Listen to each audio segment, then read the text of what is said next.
with Phil stumbling drunkenly out of his bed, preparing in his head all the things he's wanted to be said. 90 minutes for Phil to fill with so much time to kill, he promised chill, but all he does instead is beg and shill. The stream's online and straight away begins to whine, but all is fine as long as chat's benign and doesn't step out of line.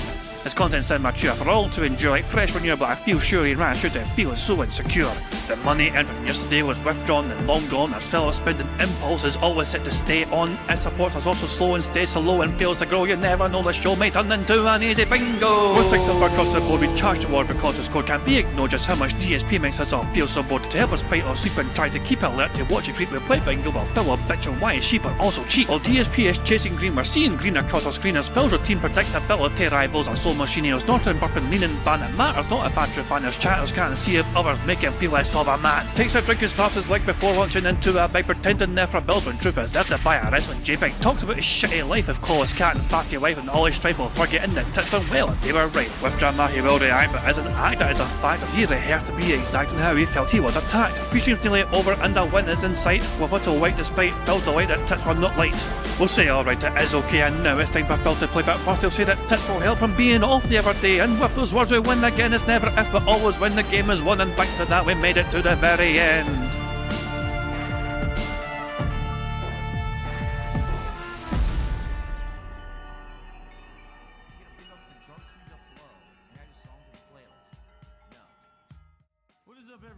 Hey guys, King Jet here, and welcome to DSP Bingo for today, Monday the 3rd of March 2025.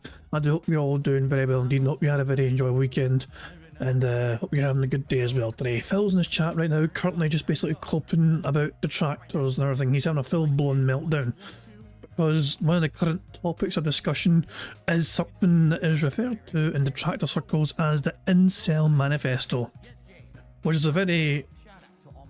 I was like 21 years old, a fully grown ass man, when he wrote what was known as incel manifesto.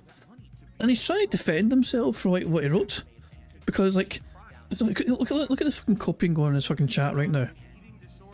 Like, you know, he's like, people try to say, oh, there's no real sign of any fucking fresh drama or whatever. It would be hilarious if Phil won the lotto and disappeared from the internet, and then all these overly obsessed e-stalkers would have to find a new purpose in life. And that set Phil off in full-on defence mode. And he's like, no, they wouldn't. They'd be re-watching 16 years my old content for at least a year straight. I mean, they're currently criticising forum posts I made when I was 21, so nothing is off limits when you're that mentally stunted. When someone's like, I saw that making it round on Twitter, I thought it was fake. And Phil defended himself, saying, I have said tons of times I used to be an internet troll that shitpost everywhere, said awful things to get attention for himself, etc., and that I regretted it because I see how incredibly immature it was. But the trolls, things that happened 22 years ago, somehow apply to today. And Jesus, man, and it goes on. Because it benefits them, you know what I mean? Like the trolls are stuck in the past because it benefits them. It gives them unlimited content to make when they can change narrative to whatever they want, having a 100% stupid, gullible audience. And the Red King asked an interesting question which has so far been unanswered from Phil. At what point in your life do you think you really started changing for the better? I guess what was a grown-up point? And Phil has ignored this interesting question. I'd be interested to see what Phil would actually define as his grown-up point. You know? Not when he was 21 years old, which was over 22 years ago. Like, you know, he wasn't grown up then apparently, he was still a child back then apparently. So I'm generally curious to think what Phil actually believes was a point where he actually started to kind of mature and grow up. So yeah, that's the current state of Phil's YouTube chat anyway, in case you were wondering. That's the kind of current discussion shit going on there. Counter's asking, isn't the Red King a factual dent? I have no idea. I have no idea.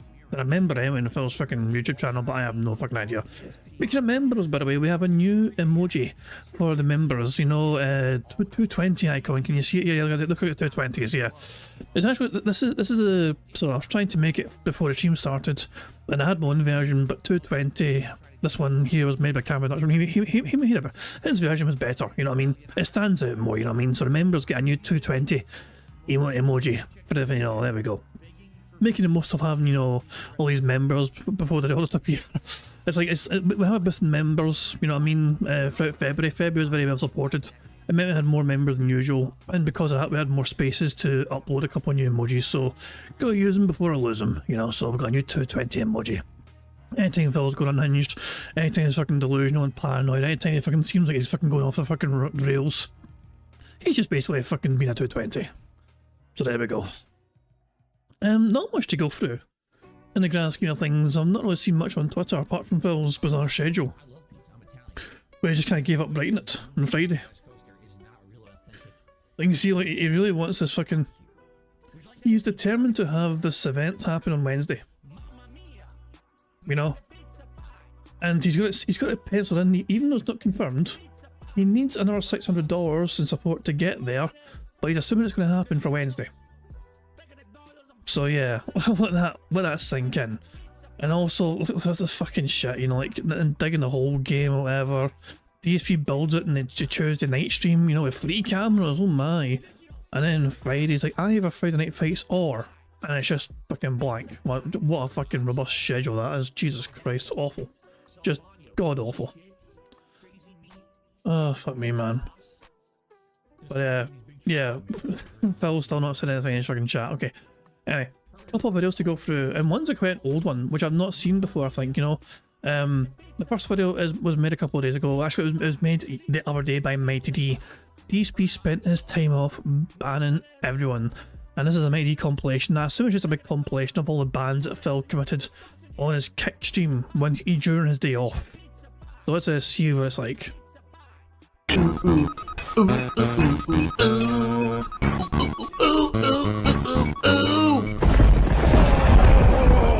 Here's Phil to tell you more.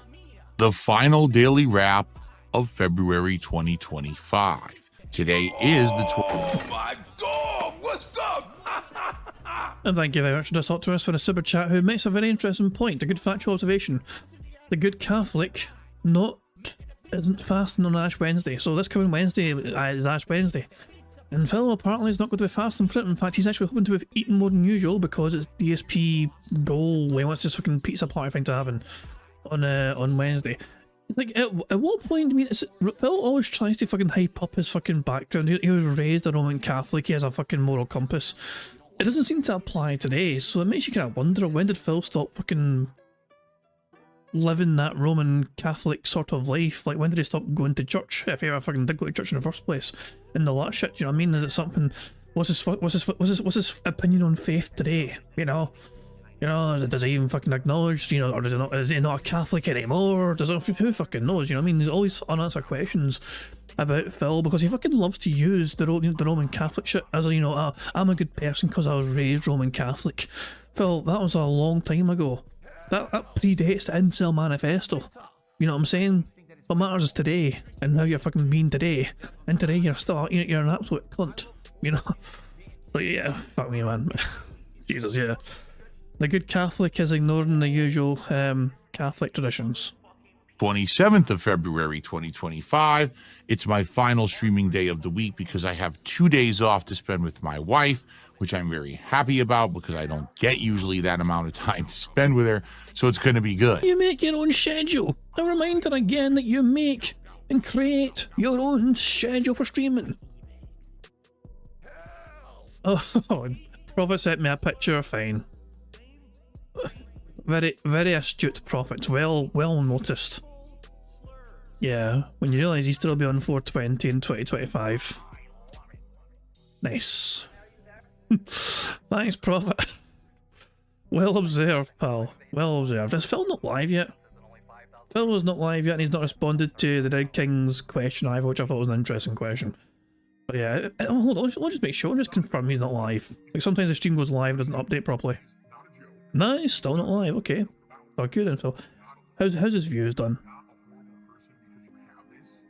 Let's see, what's his latest views like? The digging game, 386 views, 264 views. Wow, the views are crap. His views are awful. Although his triple camera setup at 1.6k views uploaded 3 days ago. I've said it once and I'll say it again. The most popular content on Phil's gaming channel has nothing to do with gaming whatsoever. Phil is wasting his fucking time uploading gaming content, because that is not what fucking brings fucking views to his channel. It's dumbass shit like this. A triple camera thing or whatever, you know? Like, that's crap as well. He clipped the thing about Dragon Age Field Guard, 1.4k views. Talked about Legal Night, 1.1k views. Then you go back to fucking gameplay. The views tank again. So yeah. It's an absolute waste of time Phil playing gameplay. It's gameplay. Nobody cares about Phil playing fucking video games.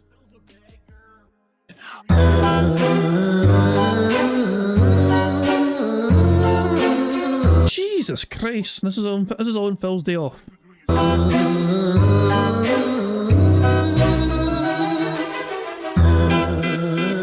If you stopped being so strict. Hang on, hold on. What was that name?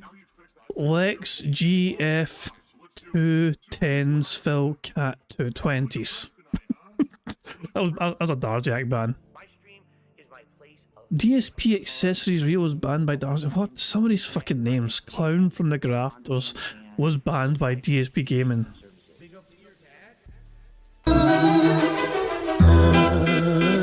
If you stopped being so strict, I'm not strict at all. In fact, most people complain that I don't have enough moderation, especially on days when the trolls actually come out. Ah, yeah.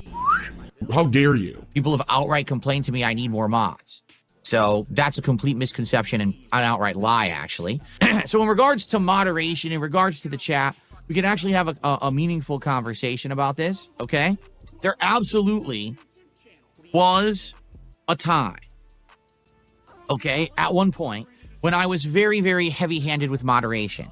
I'm just going to ban. And if I look down at the stream chat and everything is tut, tut, tut, tut, tut, it's going to be ban, ban, ban, ban, ban, and then we're going to continue on like normal fucking humans and not idiots.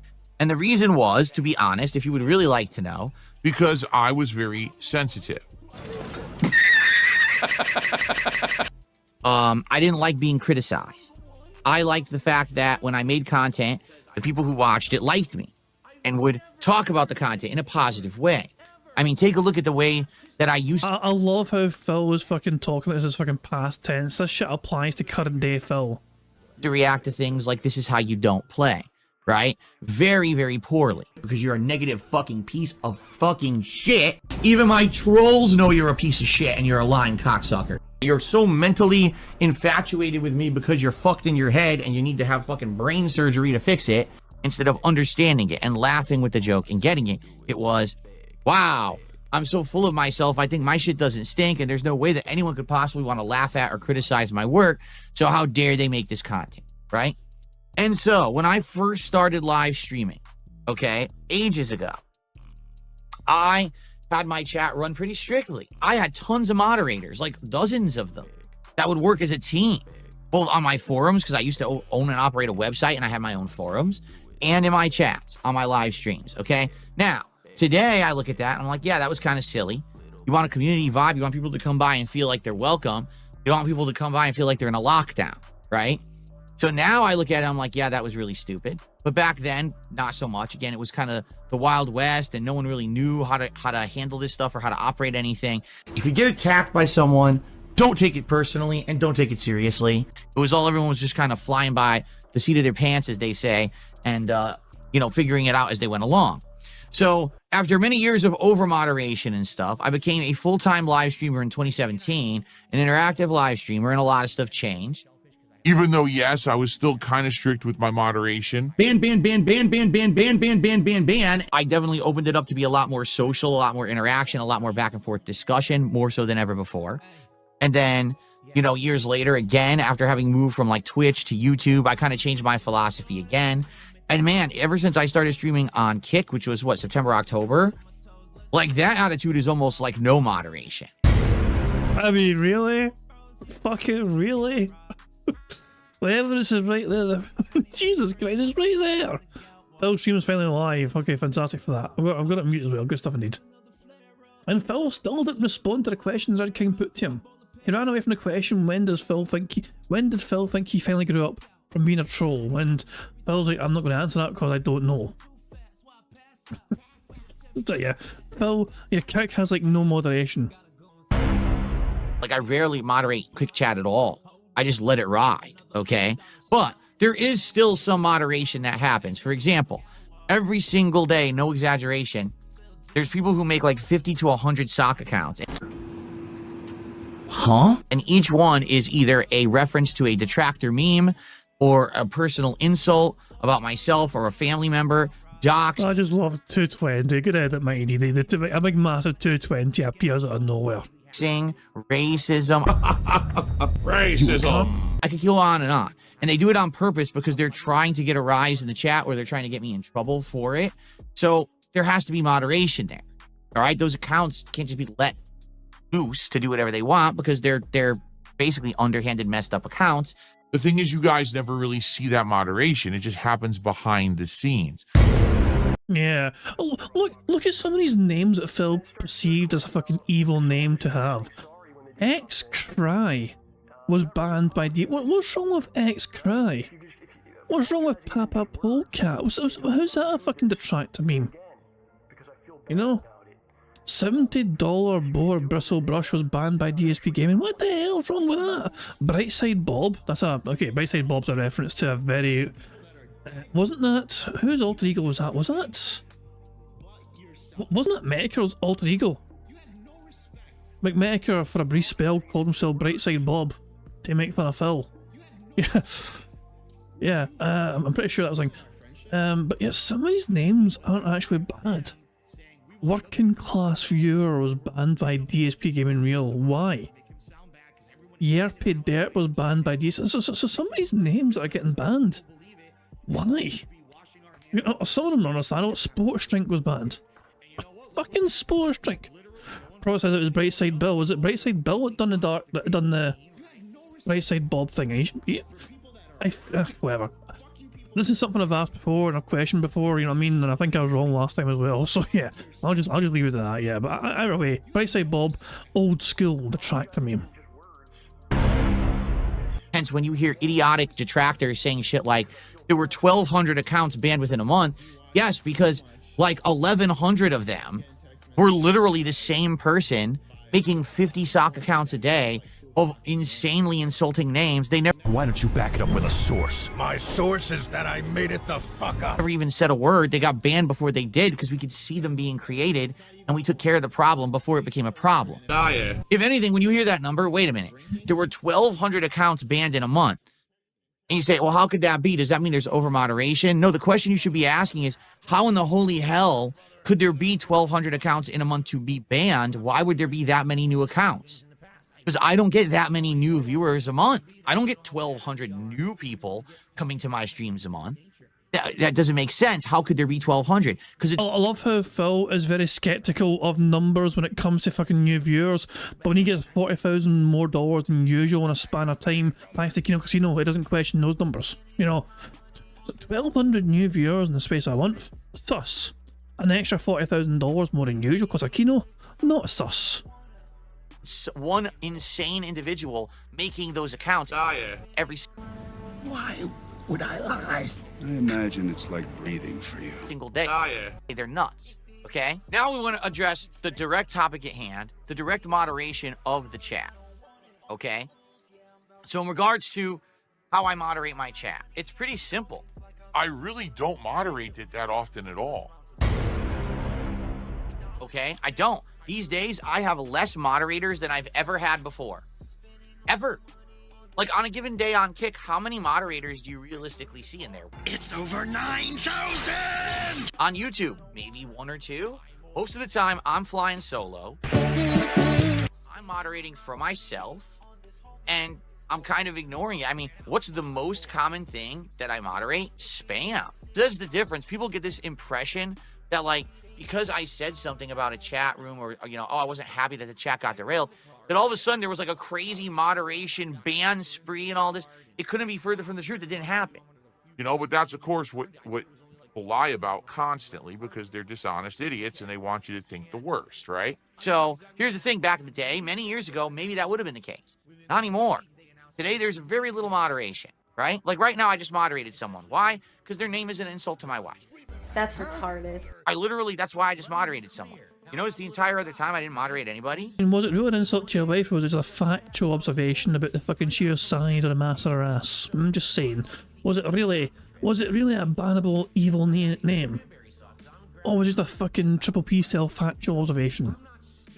The AI mod just moderated someone on Kick for hate speech. So now I'm going to ban them because it didn't ban them. It actually, it timed them out, and then I just banned them. Even though I very rarely ban anyone in my stream chat. When you hear, oh, well, everyone just gets moderated. Oh, I'm so afraid to talk because of moderation. Yeah, Prophet says, right, remember when Triple P called Phil's wife Cat a big, fat, fucking bitch? And not only was Triple P not banned, however, Phil actually addressed this directly to Triple P, and Triple P's like, yeah, I did. And all Phil could do was awkwardly laugh about it. Like, what's Phil going to fucking do? Oh, is it true? I've heard this. Is it true? And Triple P's like, yep, I did. And Phil's like, oh, okay then. Awkward. Jesus, I'm like, wow. Way to defend your wife, Phil. Way to fucking stand up for your fucking wife. I think you're in the wrong chat.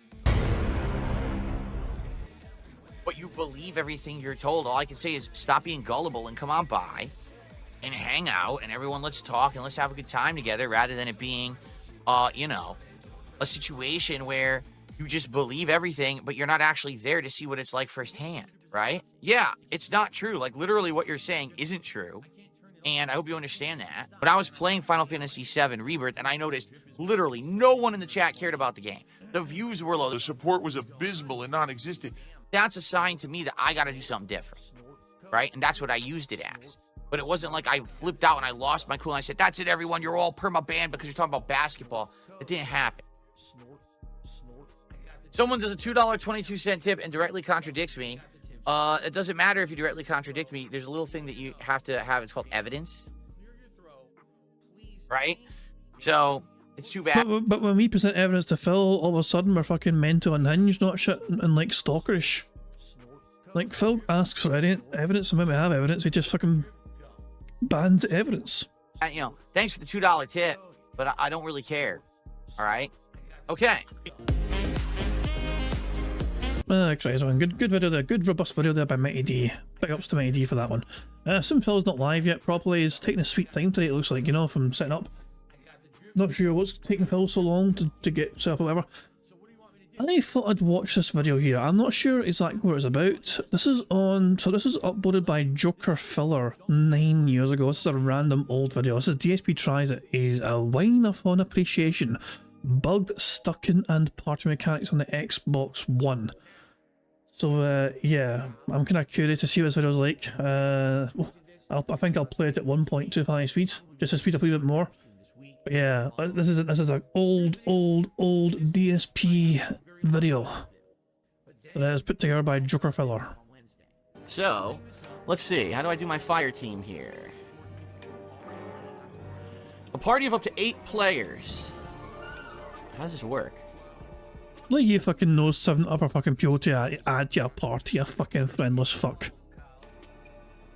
Huh? Fuck you and your friends. Well, it's no wonder Create you a party don't of up have to any 8 people. friends. Start any multiplayer game together. Start a party chat to coordinate your gameplay. How the fuck does this work? No, I didn't want to do that. Party invite sent. I didn't even want to invite this person. I don't even know who this is. Who the hell is Aether Mana? I've never heard of them. Jesus Christ, man. Oh my god. He accidentally created a party with people he's never heard of. What is this? Pick a partner. What? Oh god, this system sucks. This is not good. Here I am. Here's my stats, right? Who fucking cares? How the fuck does this work? I want to make a party, but it only shows one person, and I don't know who the hell this person is. They're not on my friends list. What is this? And I can't even do anything in this menu. Like, if I press the anything, it moves me out of the menu. What did they do with the party system in this game? This is a mess. How do I do this? Look. Create a party of up to 8 people. Start any multiplayer game to play together. Start a party chat to coordinate your gameplay. How? And I can't do party chat anyway because I don't have a mic. Mic doesn't work on this console. What the... This doesn't make any sense. So maybe I have to make... Okay, hold on. I'm thinking maybe I have to make a party. Maybe I have to make a party. Bruh. Outside of the game. Bruh. I guess, right? Now it says this guy... Someone joined the party. How did he join the party? It doesn't even make sense. Someone joined the party even though I wasn't inviting anyone to the party. Look, it says he wants to be my partner. This is bizarre, man. Nah, you know, this is stupid. What is this? I'm guessing you have to make a party outside of the game. Let's see here. So let's just, so that person, F or Mana, is actually on his friends list. Let's see here. In fact, the two of them are, like, these are his friends on Xbox One at this point in time. He doesn't recognise them, doesn't know who they are, and yet they are clearly on his friends list. You know? As long as all these other guys, like Amundo Diablo and Bobby Piggo. Like, fucking hell, man. Like Fortune, Dark Honest, all PP. Start a party to chat online. Start a party. Yeah, I don't have a microphone. What the fuck? This is terrible. Invite more, mute the party. Switch to game chat. Oh. I'm gonna mute the party. This is so bad. This is so fucking bad. Is he still alive yet? Is he still fucking bumbling around like an idiot? I guess he is. This is so bad watching him try to fucking navigate these menus. Pro gamer. This is his job. This is his livelihood. This is 9 years ago. Party. Simply because I don't need to hear the party talk regardless, alright? And by the way, the game is... Look, the party's completely lagged. I can't even move up and down here. Look, it's lagging up. Good God. So I have a party. Alright. So here's what I'm going to do. I'm going to ask that if you want to play with me. Alright, I don't know if this is going to work because this shit is so glitched out. Oh my god, some of these fucking messages he got. Panda Deep Throat Gout Boys. Organic Gorgon 66, this is how you don't play Battlefront. Gout Awakens. Retro Parasites try to help him. It looks like, you know, this person wants to play with him. This person apparently loves him, you know. I say I love something. Geek Rom, sorry for the whole sentence. Crispy Duck, how's that back of your gout? Some of these fucking DMs. Oh hell. Out, let me tell you, it really is glitched out. That you need to send me a private message here on Xbox One. He moves, so he manually moved his screen on OBS to hide the DMs of people being mean to him. That was Phil manually moving the screen over himself on his OBS. It really is glitched out.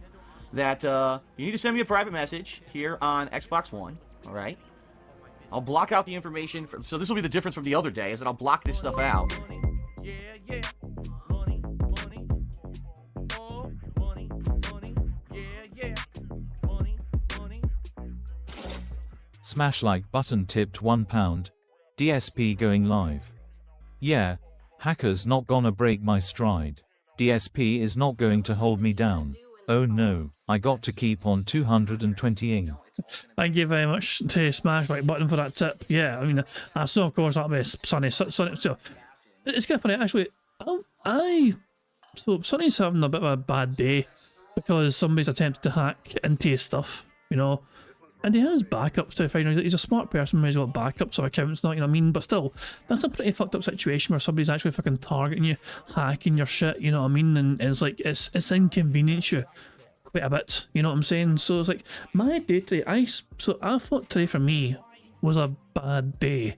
For me at work, you know what I mean? Like, work dragged on forever. It was a fucking Monday. It never fucking ended. I got home later than usual because the bus for me to get home didn't stop at the bus stop to me. So to me, I was thinking, well, this fucking day sucks. I'm just pissed off. I'm annoyed.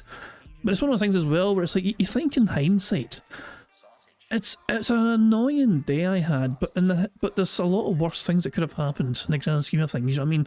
Someone's always got it worse. Put it that way. You know what I mean? Like, I think to myself, my day was annoying, but Sonny, like for example, has had a worse day because he was literally targeted by hackers, you know what I mean, and they fucking compromised some of his shit, you know, so that is a worse day.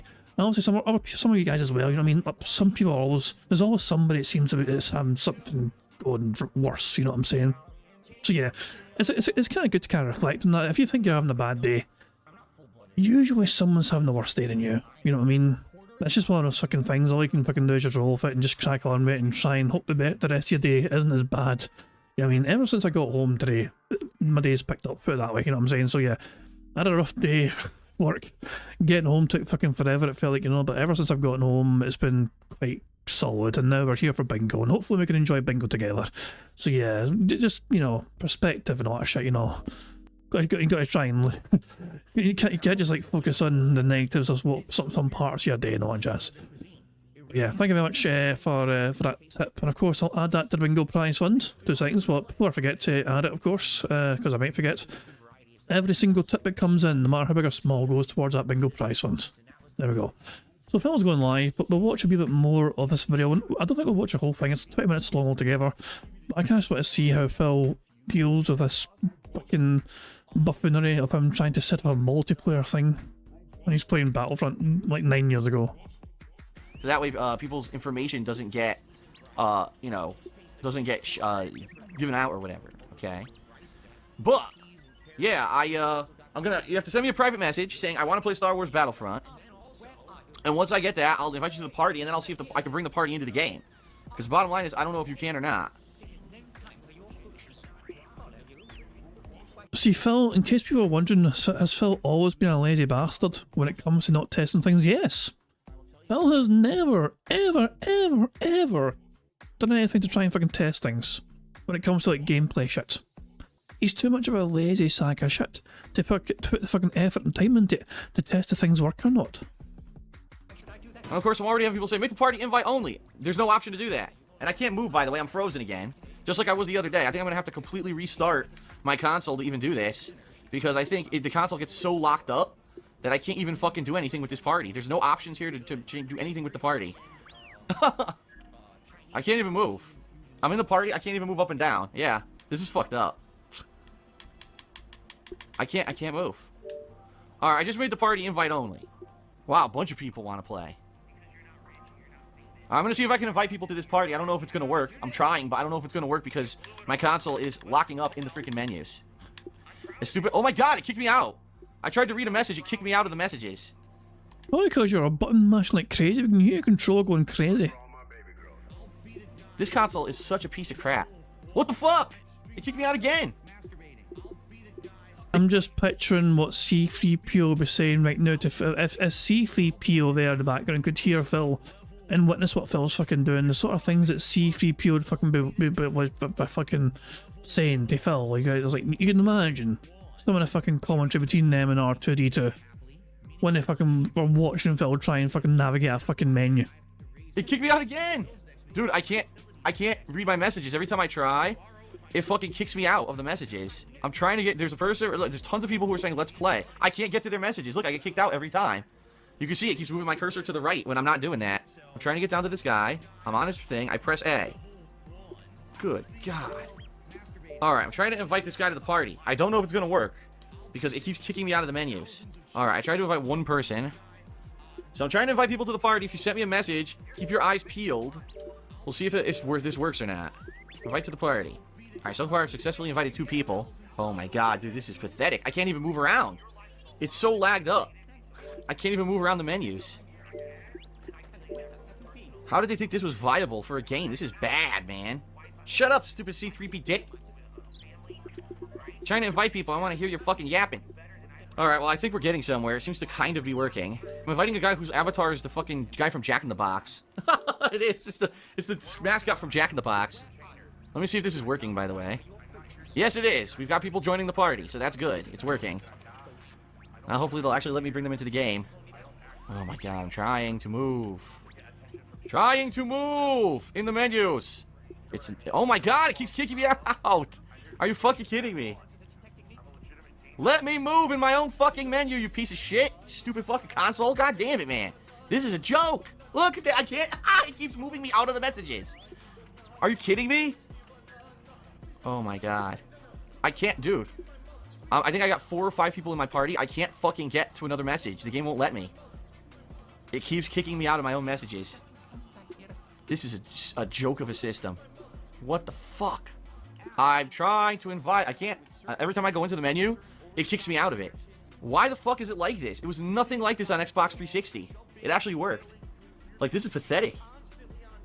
I can't move. How do you take such a major step back with the new consoles? I'm lost. Come on, select this fucking person. Nope, it didn't do it. It didn't select them. It selected someone else instead. I'm selecting the wrong people. Oh my god. I can't move. This is a joke.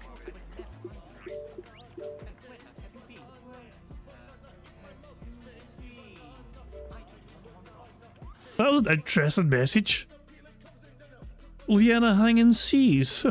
What do the rest of that said?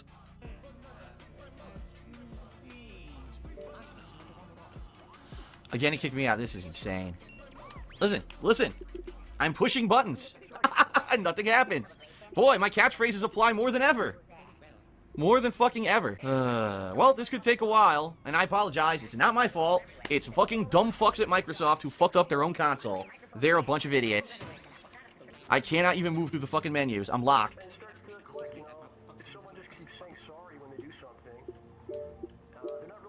Dapper Dragon's asking what it says. This is an old video. Is it a random old video? This is like 9 years ago. Made by Joker Filler. DSP tries it. Wine of phone appreciation. Bugs stuck in and part mechanics on the Xbox One. Xbox One was very recently released at this point in time, and Phil's having big massive problems trying to understand the party mode system in it. Yeah, he was having big massive issues with this. Yeah, we're just building up a little bit of speed up, just waiting for Phil, you know, to get some good. So yeah, that's what this is. This is Phil being an absolute buffoon. Oh shit! It wasn't Dapper Dragon asked that. Sorry, it was Call Me Astro. My bad. To be fair, and you're right next to each other. That's my bad. Call Me Astro. I'm referring to you. Not my bad.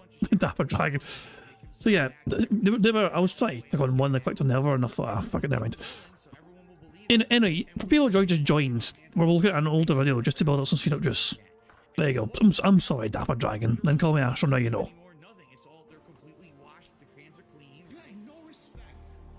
It seems now I'm moving again. Oh, wait.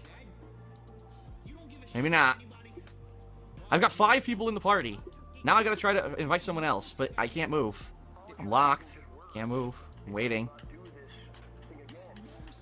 I apologize because I got a good almost 10 people here who sent me a message and wanted to play in this first session, and I'm trying to invite people, and it's not letting me. It's all fucked up.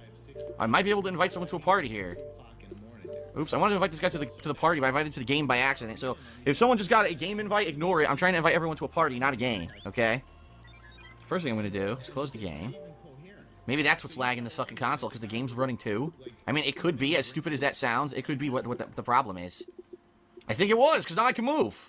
Are you fucking shitting me? Is that really the problem? The game can't actually let you read messages while you're in a fucking game? No, because now I'm locked again. I just tried to select someone's name and I'm locked again. So... we got 6 people in the party. I'm still trying to invite more. Trying to fucking press the button. It's not doing anything. This is a joke. Alright. I got into someone's profile. Holy shit. Invite the party. Fuck you and your okay. friends. And now I'm Fuck locked you and your friends. Fuck you and your friends. The Xbox One is great. Fuck you and your friends. I think I might have almost full now. I'm almost done. Hold on.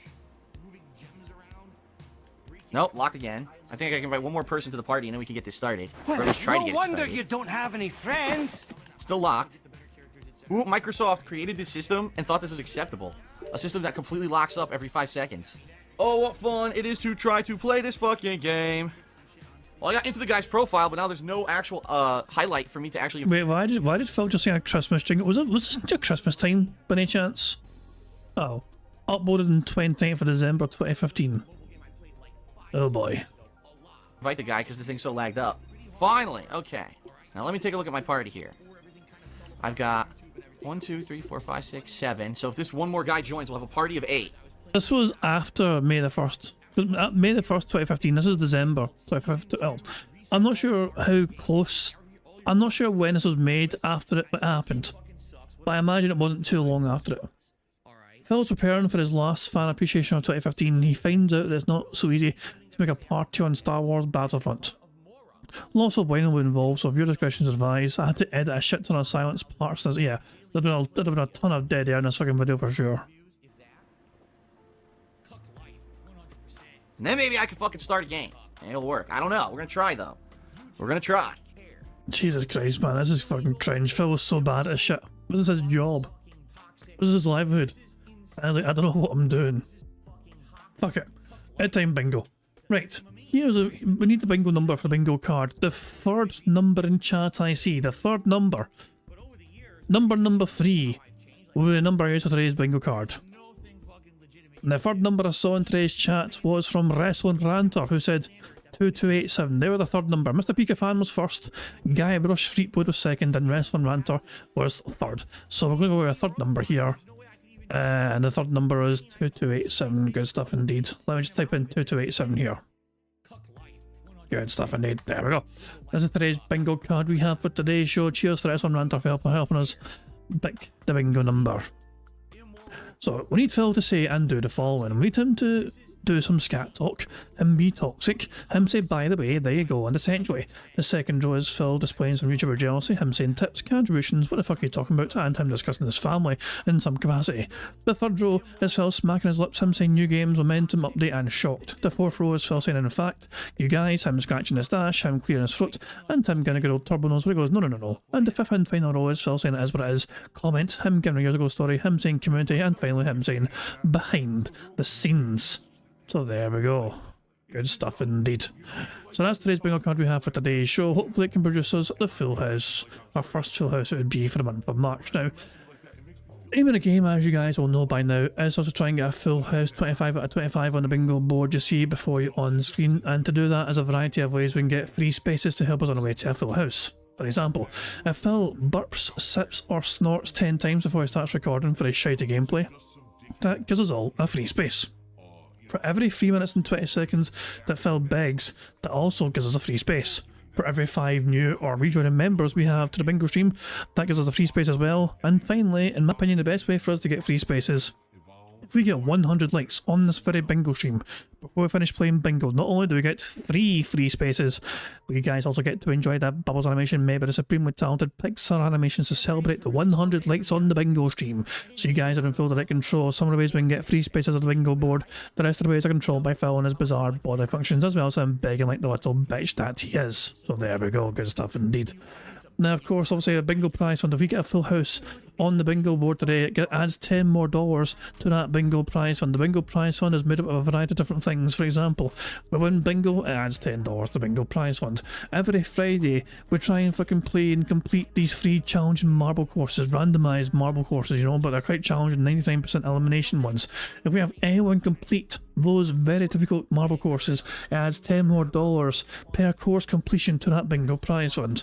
A quarter of YouTube income I make as well for the month of March goes towards that bingo prize fund. And finally, tips. Every single tip goes towards the bingo prize fund too, no matter how big or small, so there we go.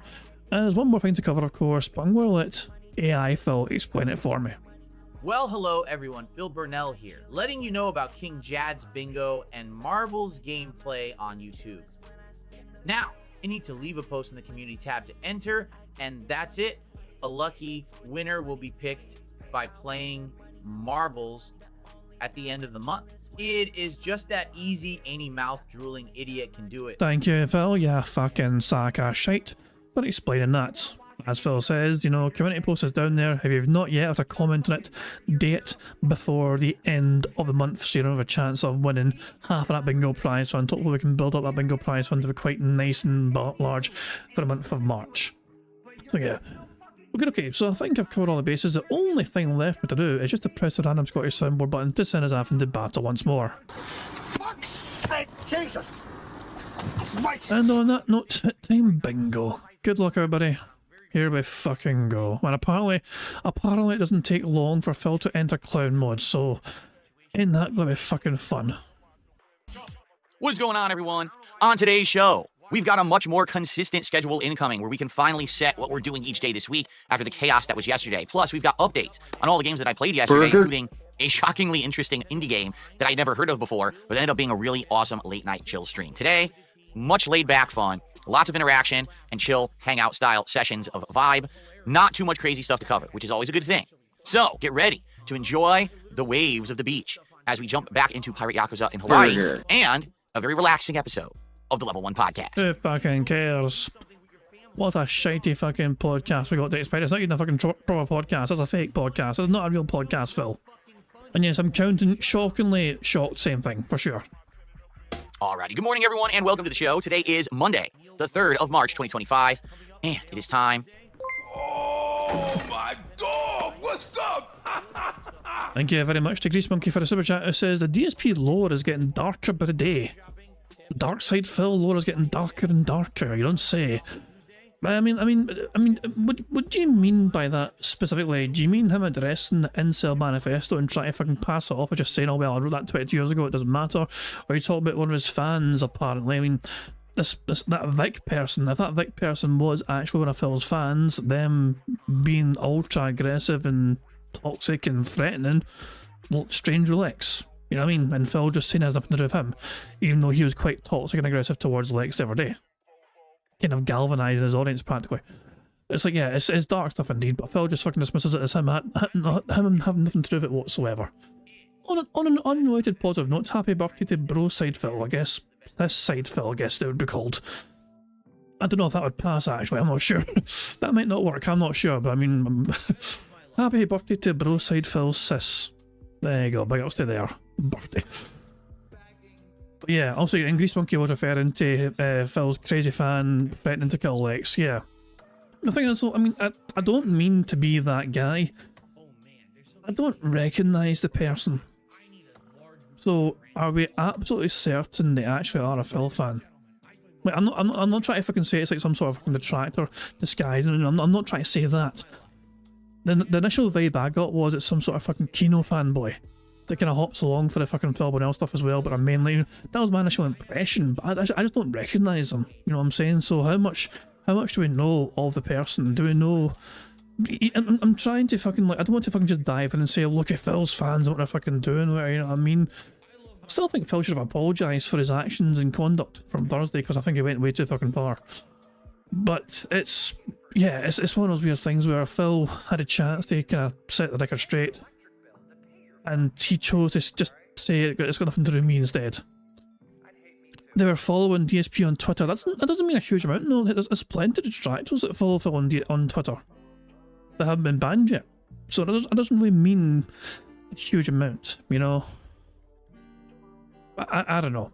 You can see, like, I mean, I'm just kind of, I'm being a bit cautious, but if I'm just kind of going all in saying, oh, this person is a Phil fan, there's indications there, of course, you know what I mean, but I just don't recognise the name too much, you know what I mean? I've never really seen him around before, so I'm not sure if I want to kind of just, you know what I'm saying, I'm somebody that likes to get all the evidence, you know what I'm saying, before being, like, fully convinced. To relax, that is right. No. Okay, that is bullshit. There's no way Phil was following them. Phil doesn't really follow anyone on Twitter. There's no, so I'm pressing X to get out in that one. Phil rarely follows anyone on Twitter these days himself, you know what I mean? This is business Twitter, he can barely... Nah, there's no way. I don't believe for a second that Phil follows this Vic person. Crazy drama today, thankfully. Instead, just a good opportunity to get caught up on everything that's been going on, to talk about the schedule and the like. It's going to be a good one, all right? I'm excited. I hope you're excited too.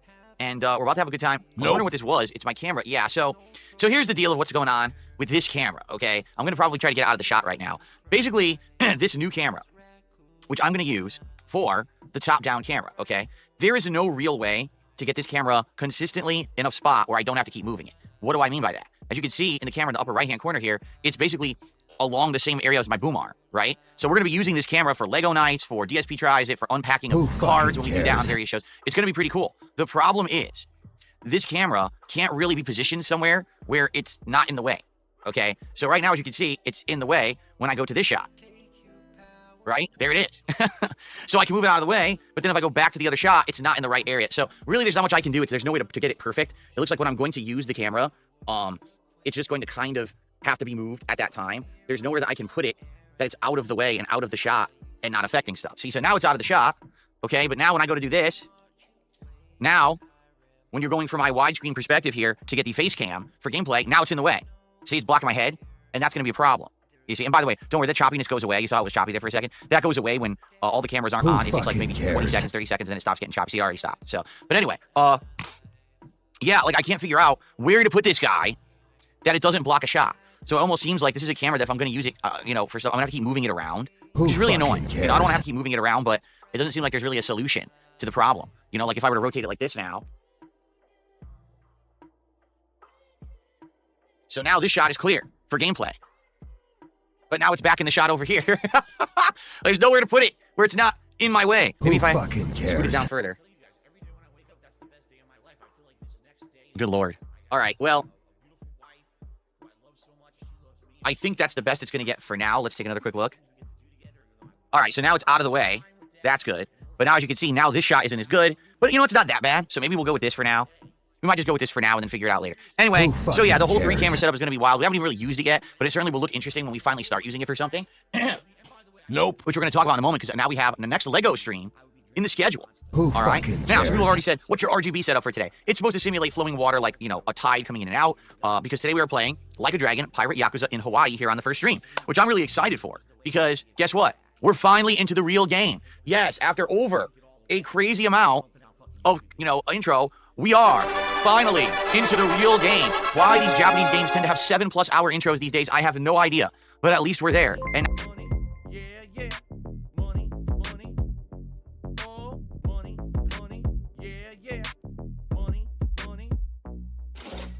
Dist Optimist tipped £1. Phil could have addressed this situation in 2 minutes. Here's the statement. I don't know this person, but I've banned him on all platforms. I do not condone death threats or homophobic language. I condemn it. I'm sorry, but he didn't say that. I mean, you're correct. You're spot on. Like Phil spent more time spinning theories as to who it really was and tried to fucking distance himself immediately from it. Because Phil portrayed it as because he was off that day it happened. It has nothing to do with him whatsoever, and he's trying to claim it's some fabricated detractor content. Like, based on Phil's wording, Phil was either saying it's a detractor pretending to be one of his fans doing it to create content, or he's saying that Strange Alex is claiming something which is not true. So he's either blaming detractors for it, or he's blaming Strange Alex for fabricating this. It's kind of hard to tell. Sometimes it's hard to tell what Phil is actually meaning. Sometimes when he's trying to blame someone else, is he actually blaming us, the normal detractors, or is he actually blaming the victim? And he's questioning whether they're actually a victim or not. Oh, and apparently Pedawite has started wailing in Phil's. There you go. Pedawite is wailing away in Phil to make sure it hits goals. Isn't that grand? You can ban some whales, but the other whales are still around to support Phil in his time of need. Why these Japanese games tend to have 7+ hour intros these days, I have no idea. But at least we're there, and now we can enjoy the main game starting today. We're in Hawaii, we're in the mainland, we're gonna do the first major story mission like right now when we start playing today, so I'm excited for that. Who fucking cares? So, good stuff, right? And I'm excited for everything. Today's actually an interesting day where we're gonna be wrapping up finally, if you can believe it. Get ready for this. Lost Records! Oh! Jesus fucking Christ, you went down with the fucking clown mode crap. Oh hell, I mean, at least I used my soundboard fucking tastefully. Old bastard! That's right, Lost Records, which basically I thought was going to be similar to Life is Strange. Oh my dog! What's up? Thank you very much to this monkey for the super chat. It says Phil would run over a kid and blame the kid. He'd probably blame the car. He'd blame the kid, he'd blame the car, he'd blame the council for, he'd blame the roads, blame the pavements, He wouldn't, of course it wouldn't be his fault though. No, how dare you. It'd be like that, oh god, old school reference time. Remember when Mr. Burns hit Bart Simpson with his car, and Mr. Burns' imagination of trying to tell what happened was Bart was trying to steer his skateboard into his car, when Mr. Burns is doing his best to avoid fucking Bart. He's like, no! I ended up hitting him in my car because he kept skateboarding towards my direction, despite my many attempts to avoid him. I don't think I could have been any further from the truth, right? Basically, the way that it's close to Life is Strange is that it's basically a bunch of teen angsty stuff, right? Which is super annoying. No one cares about teen angst. We want something exciting, something unique, so and we really haven't gotten that. I mean, we've been playing, no exaggeration, 7+ hours in this game, and I'd say there's been about 30 minutes of actual action. It's just been a bunch of girls walking around a forest, wasting time with a shitty garage band, you know, just nothing of any good stuff. And then last episode, they're doing like blood rituals and wishing curses on people and wanting vengeance. I'm like, wow, this is a really good game for your teenage daughter to play, to learn this is the kind of stuff that you should be doing, right? Well, basically, there's a certain demographic for it after all, is what you're saying. It's just not you, because you're an old bastard. Old bastard! Anyway, I'm in total check Discord. Oh, for God's sake, what are you doing with AI? Oh, God damn it. Diablo's scooted a few things on Discord. First of all, we have this. And then we've got Phil drinking bleach. And finally, we got The Undertaker making AJ Phil regret turn up for that fucking graveyard match, or boneyard match, whatever it's called. Wrong way, man. So there we go. Also, there's a screenshot here. I think Taco's always sent me a screenshot from Kick. So these are the most recent bans by Phil. This is today. These are today's bans, in case people are curious. Piggy Rush Limbo Defense, DSP Coward Feigns Ignorance, Full Time Man Child 220, and 220 Problems Thin Wife Not One. Jesus, man, okay, so I can see why Phil banned those usernames. Those bans make sense, you know. I can understand why Phil felt compelled to ban those names. You're a kid. Anyway, yeah, like, I want to see how it ends, and we're at a point where this is the end of the game. Like, people are saying there's probably another hour to 90 minutes tops left, and this is when everything happens. And people who've beaten it are like, yeah, it's basically going to go crazy. It's going to go, like, wild at the end, because, you know, but why it takes 7 hours to get anything interesting is pretty stupid. Like, some really bad pacing.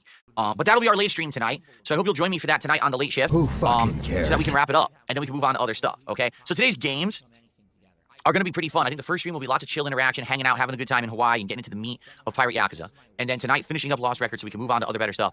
It's going to be a pretty solid day, and I'm excited for it, okay? But before we get to all of that, obviously I want to recap how everything went yesterday. And then I want to talk about our goals and where we are with those and all of that. So let's do all that first before we jump into, you know, a gameplay day. So, yesterday, we had 2 games that are kind of, well, one is completely up in the air if we're going to keep playing it, and the other we didn't even know what we were doing. So yesterday was a very inconsistent day, and so people were like, I wonder what Phil's going to do. The first stream we played more Avowed, okay? Now, I'm currently, I want to say 8 parts in, 7 parts in to Avowed. Who fucking cares? Part 8.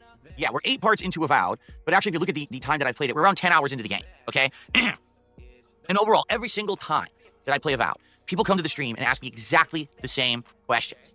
The questions are as follows. Oh my God, what's up? Thank you very much to Grease Monkey for the super chat. It says, I want the old DSP. This new DSP is boring. There's not a huge amount of difference between the two of them, to be honest. Wait, what do you mean old DSP? Do you mean like a year ago DSP before the Kino Casino stuff? Or do you mean 2017 DSP? Or do you mean 2012 DSP where he was quite openly homophobic and racist and, you know, misogynistic or whatever? What version of DSP would be most appealing to you, do you think? Because I've got news for you. It doesn't matter what version you choose. You're going to get a fucking arsehole to fucking watch. Regardless, whether it's the younger version or the older, boring version. Old bastard! But yeah, there's no escaping. Like, there is no good prime version. Like, there's no peak version of Phil Burnell. Is this game good? Is this game woke? Is this game boring? Okay? So, let's go through the 3 questions. Is the game good? Well, the thing is, I played it for 10 hours, and in the 10 hours I've played it, I did the intro, which is about an hour, and then I focused on the story for maybe 20 minutes.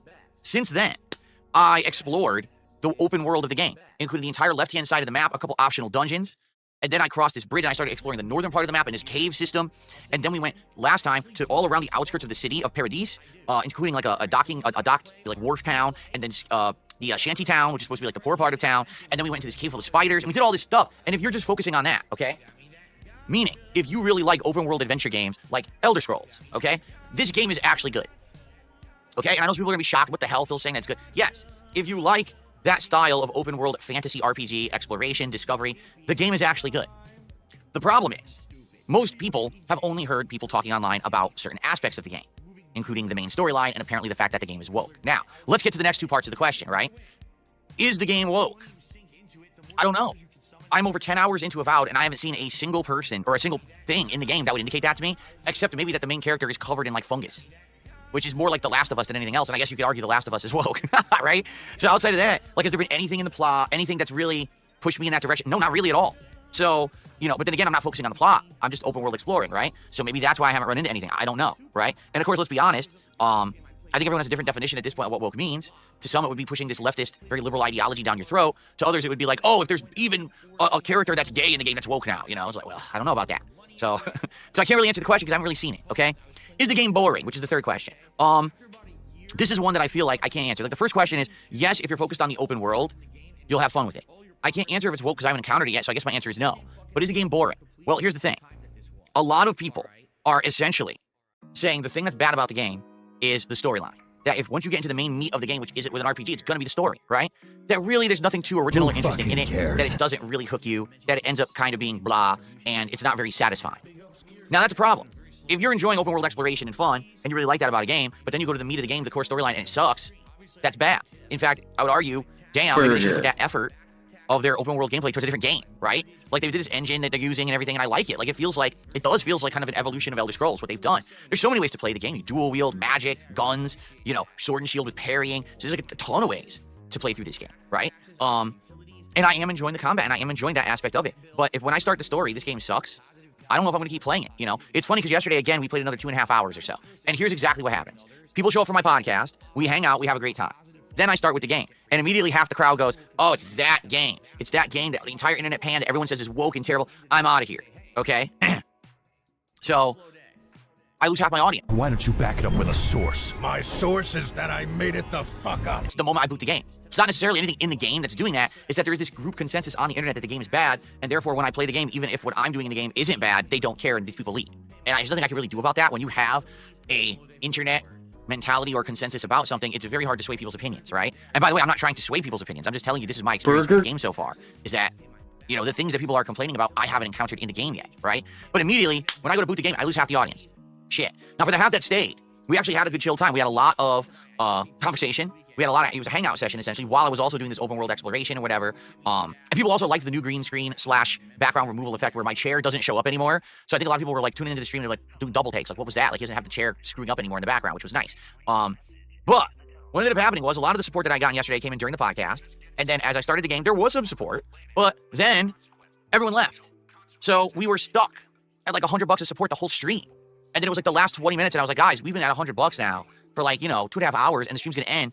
And then we had like 1 or 2 other people who came in. We didn't hit the goal. It was like $110, and that was it. Now, I'm not saying that that's bad, by the way, at all. I'm just saying the goal is 150, and we didn't hit it. And I feel like if I wasn't playing Avowed, we would have. Like, if a few other people had stuck around, we had 1 sub on Kick the entire stream. 1 sub. So the entire Kick audience turned off and basically left, right? And that's sad, but it is what it is, right? So, I had a good time, and I told everyone I'm gonna play it again. I am. Now, when? I don't know. Because when I turn on the game and I lose half my audience immediately, it kind of makes me not want to play it more. You know what I'm saying? Like, I like the game, at least the open world aspect and the exploration and all that. I'm having a good time with it, but I'm not really enticed to play it again when everyone has this vibe about the game. Oh, I don't like it. Oh, the internet says it sucks. The internet says it's woke. The internet says it's boring.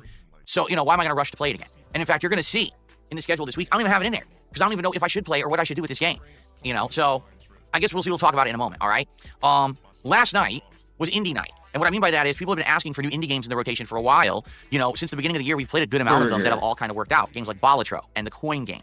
And then we jumped into Mouthwashing, which was a completely unique kind of game, right? Killer Frequency.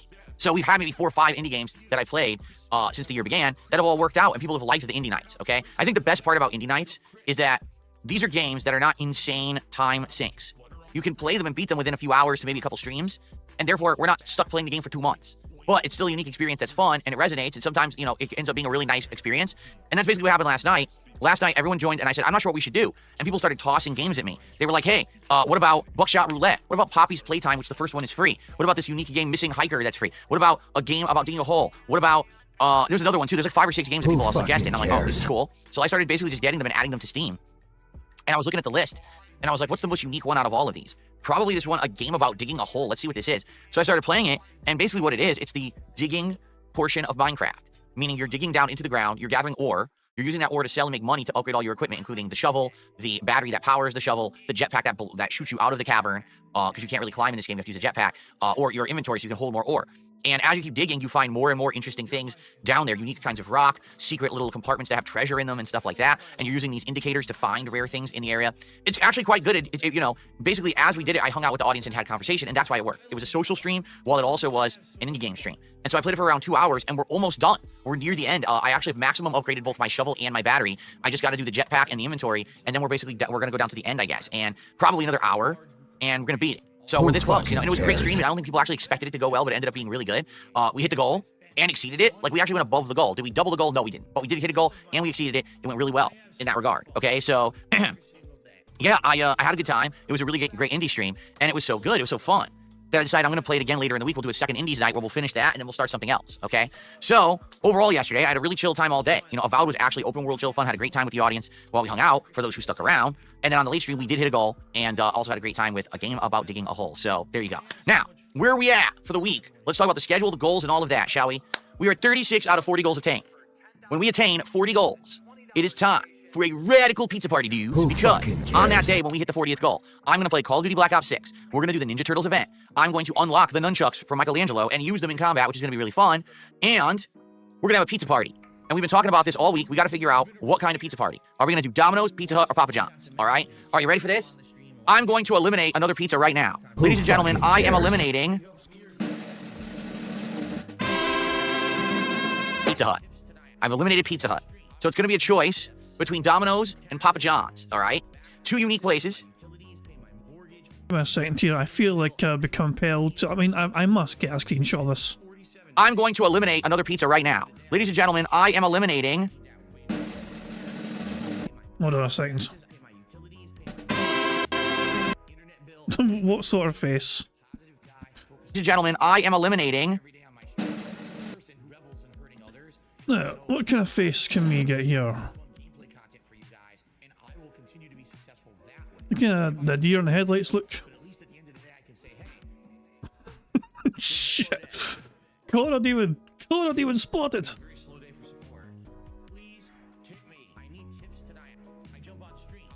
I don't know, I'm trying to think I could. What will be a robust thumbnail, I wonder? That one there? Or the corner demon? He's bulging out his fucking alien head. I think I'll go with this one. This one. I think this one's more robust. 2 seconds. You gotta bear in mind, I'm thumbnail hunting. I've got to get thumbnails for tomorrow's fucking bingo after all, you know what I'm saying? So yeah.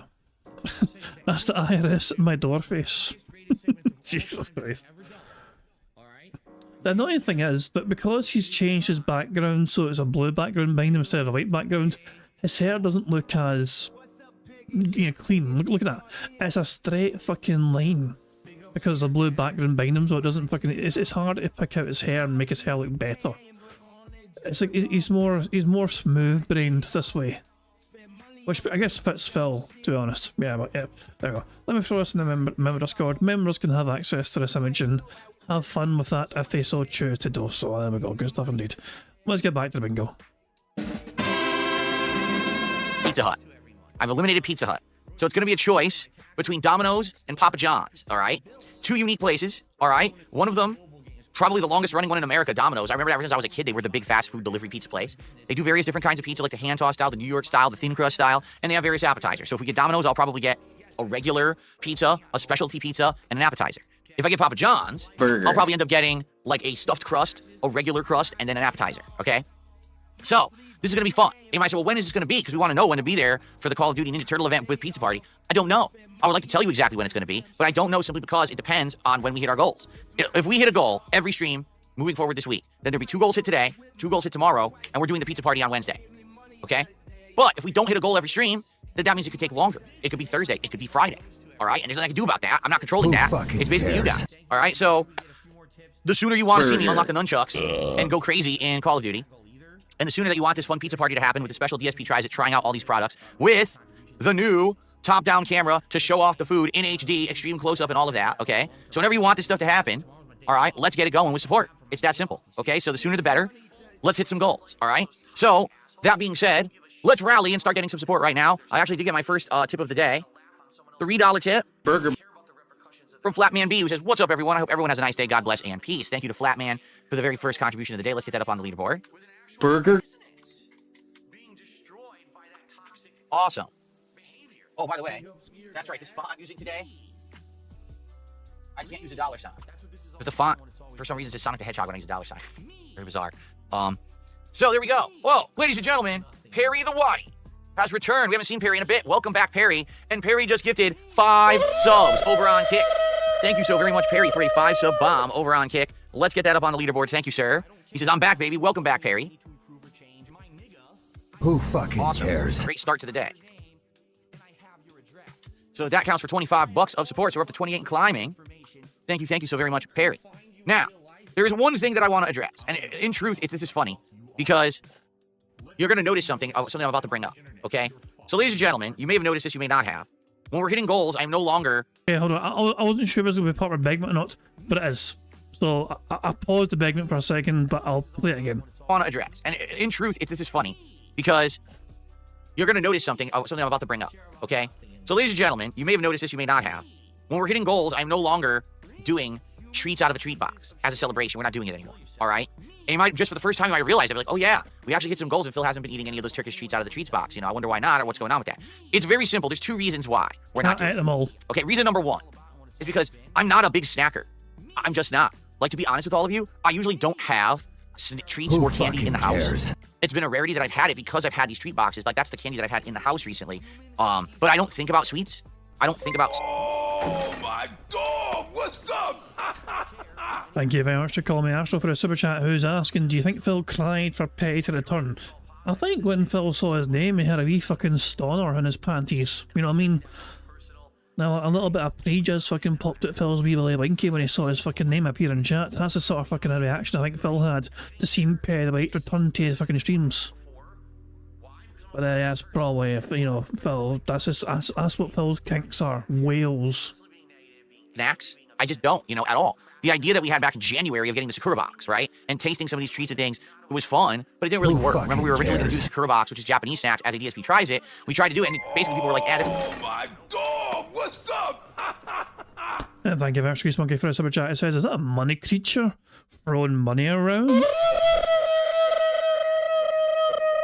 Yeah. And there's no sign of any whales whatsoever, as he's surrounded by all the whales. It's a shitty idea, we don't like it. So then I said, well, we'll use that box as a, you know, a way to do these little rewards when we hit goals and stuff. But no one really cared, to be frank. No one really gave a crap. It was very few people who ever even brought it up.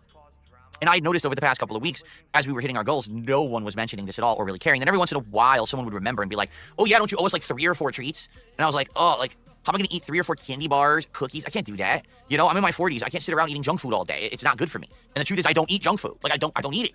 So because of that, you know, it doesn't really make sense. You know what I'm saying? Like, to me, to have this in the rotation, it was cool for an idea, but since it didn't really motivate anyone to care about, you know, oh, I'm going to contribute to see a treat or whatever, and since no one was asking for it as a reward regardless, it didn't make sense. So basically, I kind of forgot about it for a while.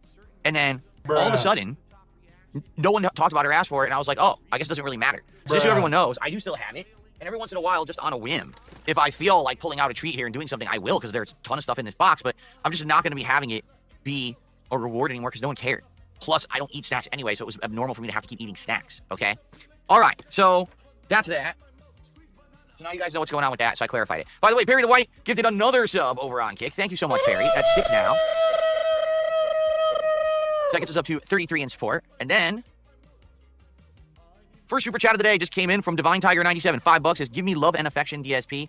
Absolutely not. I do not give love and affection to my viewers. How dare you? Everyone knows I absolutely hate all of my viewers, right? I'm a heinous villain. Remember, I'm heinous villain Phil? That's the whole idea. I'm heinous villain Phil, and everyone hates me. So I don't understand, you know, what you're coming at me the wrong way.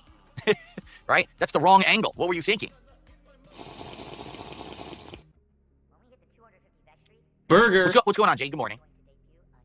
Yeah, okay, so anyway, now we're at 38 of support and climbing. So, thank you so much to Perry over on Kick, and thank you for the tip, Flatman B, and thank you for the super chat, Divine Tiger. So, we're sprinting around a little bit, but we don't have any memberships yet. Who will be the first person to become a member or gift some memberships to the community? Let's find out, okay? Thank you guys so much in advance for your support today. Definitely let's hit the goal. We already got a great head start and the whole podcast ahead of us. Let's hit the goal today and get to 37 and climbing, right? Let's keep climbing. Let's get closer to the pizza party. I can't wait to lock it in and be like, we're doing the pizza party. It's going to be fun. Okay. Who fucking That's right. You cares? can't even look at me right now because I'm such an evil villain. Exactly. I'm such a heinous individual. Everything I do just exudes toxicity. Oh my dog! What's up? Thank you very much to Wrestling Ranter for a super chat. It says, "Hi Phil, I'm going to help you out, buddy. You don't have to eat the whole fucking treat. Just take a bite and give us your shit review. It's that simple." Yeah, I don't know, like Phil, all these things are self-inflicted on himself. Like, this is not some sort of fucking detractor thing. This is not some sort of, this is all, like, Phil tried something slightly fucking different. You know what I mean? And it was a whale that encouraged it. Oh, get a fucking snack box and have a snack every time you hit the fucking goal. Yeah, buy a $30 snack box and then charge $150 per individual item. And Phil thought that was a great idea. I can make so much fucking money in this. And he got to the point where he stopped fucking rewarding his fans with eating snacks. Some people think that's a sign of him being diabetic.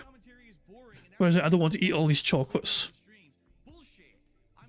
I don't know. Has Phil got the diabetes? Possible. It's possible, who fucking knows? That's one of those detractor theories that we might never get confirmed. Negativity and you can't stand to look at me for a second, I know. Okay, so now let's look at the schedule for the week, because now I actually have locked it in at least as much as I can, because I don't know exactly when the pizza party is going to be. Okay, but here we go. So, whoops, rid of that wide angle. So, here is the schedule for the week. Today, Like a Dragon Pirate Yakuza in Hawaii, now heading into the actual real game. Okay? Tonight, Lost Records Tape 1 will conclude. Thankfully. It's about dang time, right? Tomorrow, unless we hit 4 goals today, which I'm not foreseeing happening. I don't think we're going to be hitting 4 goals today, to be honest with you, okay? Tomorrow, we're going to do some fighting games, all right? It's probably my only fighting games of the week. I'm not sure. We may do Friday Night Fights or not. But basically, we're going to either do Street Fighter 6 or Marvel Collection. Now, I'm not sure what I want to do at all, okay? I don't know if we want to do Street Fighter 6 and come back to it for the first time in ages, because we haven't played it now in a couple weeks. But when I played Marvel 2 last time, it went really well, and people really liked it. So I'm not sure what I should do. And I want to kind of get your opinions on this today. Would you prefer a return to Street Fighter 6 and go back to other characters? Maybe I'll go back to Honda now at this point or something. Or would you prefer that I play some more Marvel 2 Collection, which we did last time and went really well? Anybody care what this guy thinks? No!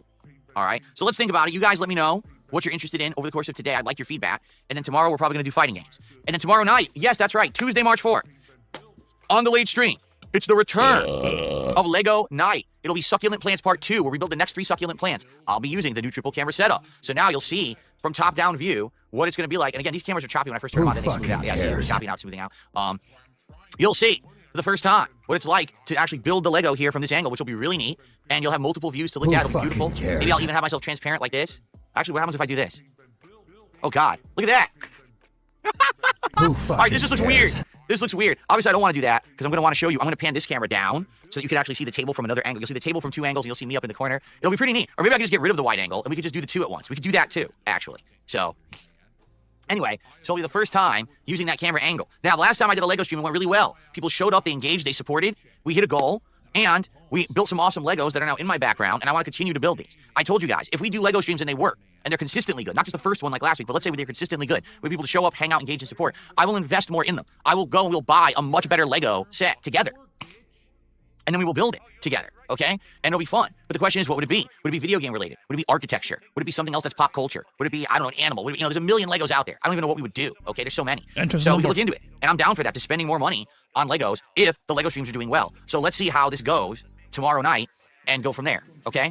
Then on Wednesday, it's going to be, hopefully, knock on wood, the pizza party, because I'm hoping that we're going to hit 4 goals. We're going to hit 2 today and 2 tomorrow, so that the first stream on Wednesday will be the Ninja Turtles pizza party, where we do Call of Duty Black Ops 6, Ninja Turtles event, I unlock the nunchucks, and we order the pizza, we have DSP tries it right after. That'll be really fun. So I hope it works, right? Seriously, okay? Then the late stream on Wednesday will be our next Indies night, where we're going to finish up a game about digging a hole, which will probably take about an hour, and then we'll probably do another hour of a different indie game, one of the ones that I had already gotten. We'll try Poppy's Playtime or something, okay? Then on Thursday, it's going to be the premiere of the Suikoden 1 and 2 collection. This is a brand new game coming out on Thursday. They have remastered the Suikoden collection for modern audiences. Much improved graphics, remixed music, elements now to make it more modern. I think it had a quick save. So it's going to make it feel like a modern RPG, but it's going to be a classic. I love this weekend in series. 1 and 2 are amazing, and they tie in directly together. So I hope you guys will join me on Thursday for that. And then Thursday night, the big return stream of Smart Guys. Wrestling commentary returns to my rotation. PPP will be back from vacation. And we're going to be talking all about the Elimination Chamber, which was one of the best pay-per-view events that I've seen in a very long time for WWE. I'm very excited to talk about it because so much happened that was wild and just, let me put it this way, about time. But at the same time, finally, the hype for WrestleMania will be building, which is exciting. And I have those WWE Topps Chrome card packs to unpack. So for every goal we hit of $150, I'll probably unpack a pack of trading cards live, again, with the new wide-angle camera setting, so you can see it from top down and see what cards I'm actually unearthing right here. I'll just do it right in front of you. How cool is that, right? Okay. And then on Friday, we'll do some more Like a Dragon Pirate Yakuza in Hawaii. And then Friday night, here's the thing. It could be Friday Night Fights. Or maybe I want to play more of this Weekending collection. Or maybe after all week, as you can see, there's no Avowed. Maybe we want to do some Avowed. So I'm kind of leaving Friday night open to do whatever we want. We could do Friday Night Fights, or we could do any of the other things that we've been enjoying. All right? So let's see how it goes over this week. But hopefully this schedule sounds good to you. It's a good variety of stuff with a new RPG coming later in the week. And I'm excited. So good stuff there. And it's going to be a nice week here in Seattle, that's for sure. And it's going to be a great week on my streams. So I hope that you will join me. Okay? Good stuff. All right. So ladies and gentlemen, that is it. That is all I have for today. So it's this simple. What we're going to do is I'm going to... Hold on. So you didn't prepare any gaming news. You had no pertinent talking points. You did nothing at all. Basically, it was like, what you did yesterday. Your schedule for the week. The money you want to get from your fucking dent heads. And then that's it. No DSP news. No talking points or whatever. No interesting things to bring up or whatever. Like, you didn't try and find anything to talk about and discuss in the gaming landscape whatsoever. You just didn't bother your arse to look for anything whatsoever. To open up to some Q&A for today. I don't know if we're going to do an hour of Q&A, to be frank with you. I don't know if it's really going to support that much. Let's do some Q&A because we haven't done it. Well, let's okay. We're behind Phil by about 17 minutes. And I can tell you he's still there.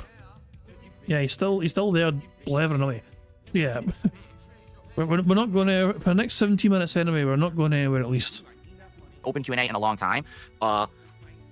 And then let's see when we want to jump into Pirate Yakuza in Hawaii. All right? We start off with Iron Chef Sucks Guys, who did a $2 super chat saying, "Hey Phil, I'm here to say Iron Chef Sakai sucks." Well, there you go. Thank you so much. Burger. No drama stirring or anything like that. Thank you so very much for the $2 super chat, which takes us to $40 of support and climbing. Let's do it. Who's going to be, first of all, who's going to be our first person to give some memberships? And then who's going to get us up to 50 and higher? Let's do it. All right? Cool. So if you want to talk, tag me in the chat. Let's see what you guys want to discuss today. I don't have a favorite pizza. So, a little quick summary of what's going on right now in the bingo so far. We have three free spaces so far on the bingo board. 2 of them are for Begs and 1's for the Snorts. So we're 3 down, and we have another, we're 7 away. As things stand, we're 7 away from a full house. But remember guys, 100 likes on the bingo stream is free spaces. Could be a game changer. Stop. Do I think we can make it to the temple today? What do you mean? The temple? What temple? Are you spoiling the game? The bottom line is I don't know anything about a temple. Have you ever had White Castle sliders? Yes, I've had them from the real White Castle. Not like, I've had both the ones from the chain restaurant, but also I had the ones that you could get at the grocery store that are frozen and you microwave or you bake. So the ones at the restaurant, okay, they are craveable. And what I mean by that is they have this unique flavor because they have this crispiness around the edge of the beef that tastes good. It's like almost like a crispy char. And I love how, he's never this passionate about fucking games. Phil has an absolute fucking joy and passion when it comes to fucking talking about fucking food, and in particular fast food. He's never this fucking passionate when he's fucking talking about video games, but when it comes to fucking food, you hold on to your fucking butts because he's gonna fucking wax lyrical about how this burger changed his fucking life. Also, the flavor of the onions they put on top, the diced onions, tastes really, really good. So, I think that they're great in person. But dude, the ones that they have in the refrigerator, or in the freezer at the grocery store, they're awful.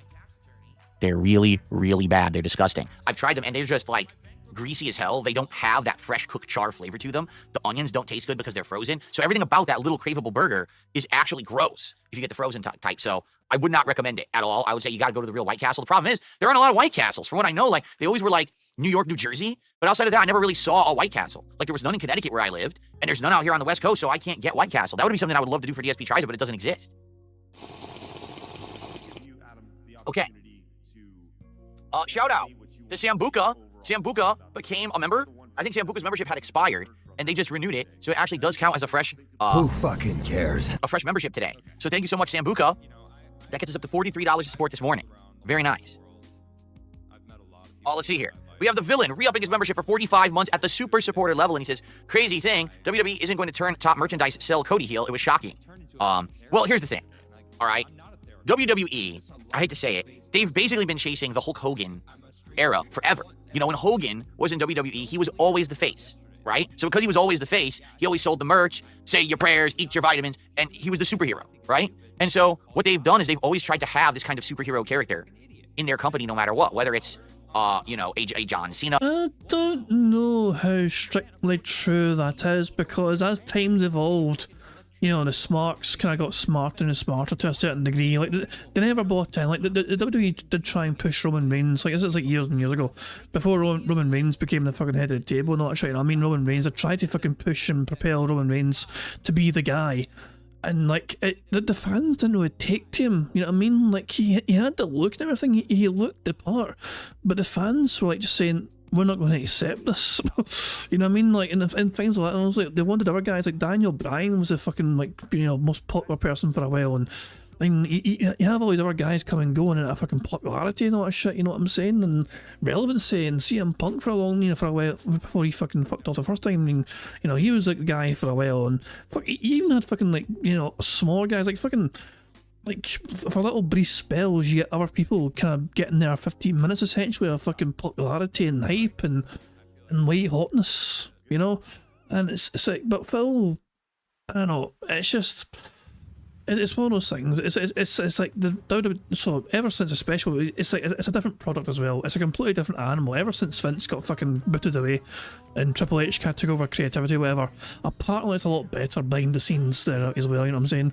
But it's like things are being run different, things are being organised different, things are being managed different, and they're trying to treat things like storylines as well more seriously. They're trying to show more respect to the storylines and not just, they're trying to keep things close to his chest as possible. There's so many spoilers as well. Like, you know, years ago when Vince was in charge, whatever, because people just couldn't help themselves. But these days, things are a lot more kept under wraps to a certain degree, and they do quite well with that. So, you know, the dirt sheets are wrong and all that shit, you know what I'm saying? So, it's interesting to see, like, how they try and, like, what happened at the weekend there with John Cena. Like, oh, John Cena's finally turned heel, by the way, in case you guys didn't hear. After 2 decades of John Cena being fucking, you know, hustle, loyalty and respect and all that shit, you know, saluting the fucking fans and all that crap, you know what I mean? Like, he's turned heel now for his final spell, his final wee run before he fucks off into the fucking, in the sunset, you know, and steps away from wrestling. He's turned heel, it seems, because he wants that fucking wrestling title again. He wants the fucking historic 16th title. You know, so he's finally turned heel after all that time. He's teamed up with The Rock or whatever, you know what I mean? They beat the shit out of fucking Cody Rhodes, and even that fucking, was it, who's the fucking guy? Who's that random fucking generic pop star that was in the ring with him? Like, yeah, he fucking smacked Cody Rhodes for real. Who the fuck was it? Who was the generic fucking music person that was in the ring with The Rock and John Cena? He fucking slapped the shit out of Cody Rhodes, like, for real. Oh hell, but it's the weirdest fucking thing where it's like, the big massive heel turn, John Cena, what have you done and all that shit, you know, and it's setting up for an interesting WrestleMania, and it's like I don't know, man, it's fucking Travis Scott, that was it, Travis Scott, yeah, Travis Scott fucking slapped the shit out of fucking Cody Rhodes. I don't think that was meant to have happened, but yeah man, it's an interesting dynamic, you know what I mean? It's nobody really saw it coming because John Cena's been 20 years, he's been the face no matter what, and the fans have wanted. For the longest time, the fans were always kind of like pro and anti-Cena, you know, let's go Cena sucks and all that crap, you know what I'm saying? So yeah, it's an interesting direction it took it in, and that's the thing, nobody saw it coming. No one saw it coming. This is how well the WWE are doing right now, especially with Triple H at the helm. That's a big, massive spoiler, essentially. Can you imagine trying to keep that under wraps? Like, how does this end? You know, John Cena wins the Elimination Chamber, he gets a shot at the title, whatever, he's still playing the good guy and portraying the good guy. Cody Rhodes tells The Rock to go fuck himself, you know.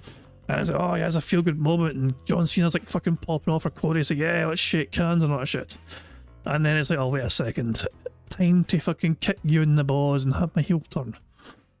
So yeah, it's interesting to say, at least, you know what I mean, and it's something that when the fans can get caught off guard that way, you know what I mean, like every single, I've not seen one person that kind of thought I knew it.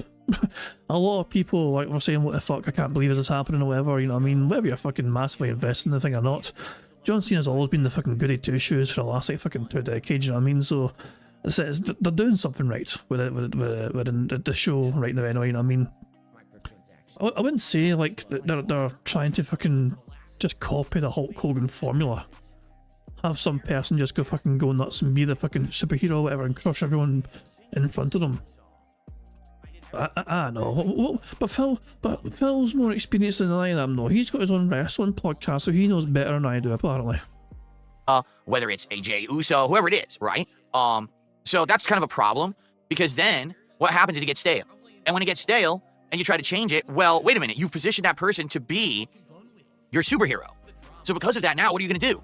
If you turn them heel, now you lose that feel, that vibe. You always have someone who's standing up for the right thing that the kids should look up to, and let's be honest, who sells merch. So anyway, but he's leaving. Like, Cena's going to fuck off into the sunset, so selling merch at this point in time isn't a huge fucking factor. He's about to fuck off into the sunset, disappear into a horizon and try and fucking do some more movies. So why the hell would it be a concern for him or the WWE for him to try and sell merch between now and WrestleMania when he's already fucking made them bank in the first place, you know? Let's go ahead and talk about that on Smart Guys later in the week. I don't want to go too in-depth in it. I have a lot to say about the whole Cena deal right now, because this is something. There's one more thing as well. It's not just because somebody is like portraying the fucking nice guy does not mean they are the fucking fan favourite. You know what I mean? Like, you can have like some villainous arsehole characters who are still technically being, you know, like Drew, the whole saga. You know, Drew McIntyre's like some of his feuds he's had, especially with CM Punk. A lot of the stuff that Drew McIntyre was saying was factually correct, and like he wasn't. It was like, it's one of those things where it's like, yeah, he's not lying. Tell me a lie. He always challenged people to fucking say he was lying and prove he was fucking lying. They couldn't. He was spitting straight up fucking facts. He was still portrayed to us like the villain in that little storyline, though, you know what I'm saying, between him and CM Punk. CM Punk was portrayed as a good guy or whatever, which is kind of funny because half the roster don't really seem to like CM Punk too much. You know what I'm saying? But yeah, it's just kind of funny, this kind of like anti-hero sort of thing where some of the fans will sometimes warm to that particular character instead. You had it years ago when John Cena and CM Punk were fighting in Chicago, that big massive fucking events where, you know, CM Punk ran into the fucking crowd with his title and waved goodbye. Like, CM Punk was still portrayed as a fucking good guy, and CM Punk was the anti-hero, the outspoken guy, you know what I'm saying? But he was a fucking red hot crowd favourite. You know what I'm saying? So they've always maintained this kind of thing. They've always kind of tried to encourage people to kind of just support who you fucking want to support, essentially. You know? And it's just... And sometimes the best thing is obviously when the wrestlers know what to fucking do on the fly. When Rock faced Hogan at WrestleMania, Rock was meant to be a good guy, Hogan was meant to be the heel. As soon as he got into the match, the crowd said, we'd rather change that script. And so the wrestlers, in turn, changed the fucking script, and The Rock became more of a heel in the match and Hogan became more of the face for the first time ever, because the crowd, they fed off the fucking crowd and the crowd are really all for it, you know what I mean? That's one of those fucking great things where it's like pulling an audible at that, you know what I mean? To have the ability to do that sort of thing on the fly is, yeah.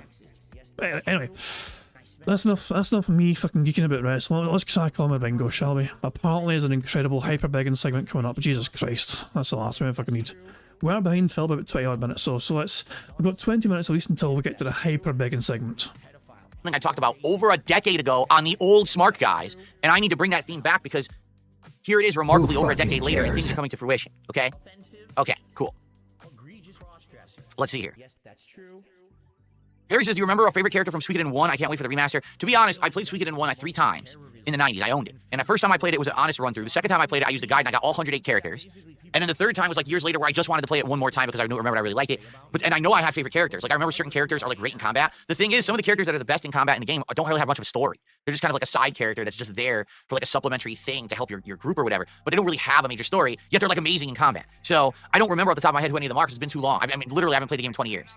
But I just remember fond memories, and you know what the music do? The theme song. Dun dun dun dun dun dun dun dun dun dun dun dun. Dude, that theme song is so effing good. And we're gonna be doing the battles, remember the big battles you do on the battlefield where it's kind of like rock, paper, scissors? Dude, this is gonna be fun as shit as long as people will actually show up for it. But I'm so psyched for Suikoden this week. I really am. Yes, King Furbs. This is just a decoration. It's a replica microphone. It's brand new for this month, and I'll be bringing it into the setup every once in a while. So, let's see here. Really? Perry says it's actually his favorite game? That's awesome.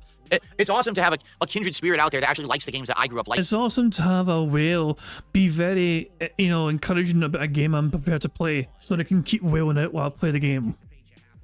Because every time I come on here and I'm like, yeah, Earthbound, Chrono Trigger, Final Fantasy 4 and 6, and Suikoden, and Wild Hearts, and I start mentioning these games and people are like, tune out. This guy's too old. Like, damn, I keep forgetting that usually my audience is much younger than me. I forget that. I grew up in a different era than all of you, mostly. So, but yeah, it's awesome that some people will hopefully confirmed. Phil believes his audience are fucking children still. And enjoy the playthrough. Okay. When is it happening? It starts Thursday. This Weekend Collection is releasing on Thursday. Okay. I think I'm correct in saying this, but remember Phil, like years ago, checked his demographics and analytics to fucking see what the average viewer age was for his audience, and I think most of them were, well, Phil claimed there was no children watching his content, even though he firmly believes there are, or whatever, but it's pretty much essentially the youngest possible demographic he had, like, watching his content. And you compare it to detractor content, and it's usually an older party. Like, the demographics for detractors are usually more mature compared to Phil's audience, and I think that speaks volumes. Alrighty then. Do I feel like apparently Phil's begging is so bad in the future, Jesus Christ. People are apparently losing their minds about how fucking desperate Phil got for begging. Oh my god. Is it really that bad? It's apparently still going on, holy shit. the bar for RPGs has risen. In my opinion, that's why Avowed feels so mid to most. It doesn't feel like a $70 game. I said that right when the game came out, okay? I said if Avowed had come out 10 years ago, absolutely no one would be panning it. Everyone would say it's like Game of the Year material. But the difference is in the last decade, we have had an overabundance, oversaturation, and giant influx of RPGs. And every RPG is trying to become bigger and better. Bigger world, more content, more gameplay elements, better graphics, ridiculous amount of side quests, ridiculous amount of playtime. And when they all keep chomping each other, right? Boom, boom, boom. Then a game like Avowed comes out, and there's nothing wrong with it. But is it really innovative? No, not really. It just feels, you feel at home. If you played Elder Scrolls or a modern RPG in the last 10 years, you feel at home playing Avowed. And a lot of people are just like, well, I don't want to feel at home. I want innovation. I want new things. I want groundbreaking. And it doesn't do that, right? But again, 10 years ago, no one would have cared. Everyone would have loved that game. So I think it's just, this is what happens over time, is something that used to be, hell, 10 years ago, people would have loved Starfield too. Let's be honest, right? But things have changed. You always called it Suikoden? Yeah, I don't know how to pronounce it. Is it Suikoden? Suikoden? Suikoden? I don't know, because I've never heard anyone say it. I've played the game a million times, but I've never once heard a person pronounce the name of the game. Nor do I think we'll even hear it in the game because it has no voice acting. So you'll never know how you pronounce it. Here you go.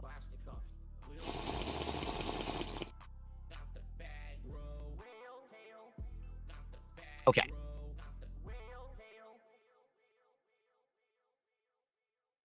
Basically, every time now that I do Q&A, we've got people who come in with these stupid stock accounts and they start asking the most generic questions that have nothing to do with anything. Like, for example, do you like banana bread? Sure. What's wrong with that question? It's a very normal question. Great question, right? Really added to the conversation. Phil, you were waxing lyrical about White Castle burgers. Why is one food topic okay and another food topic not? Okay. See, some people are saying it's Suikoden and some people are saying it's Suikoden. No one can agree on how to pronounce it. Who fucking cares?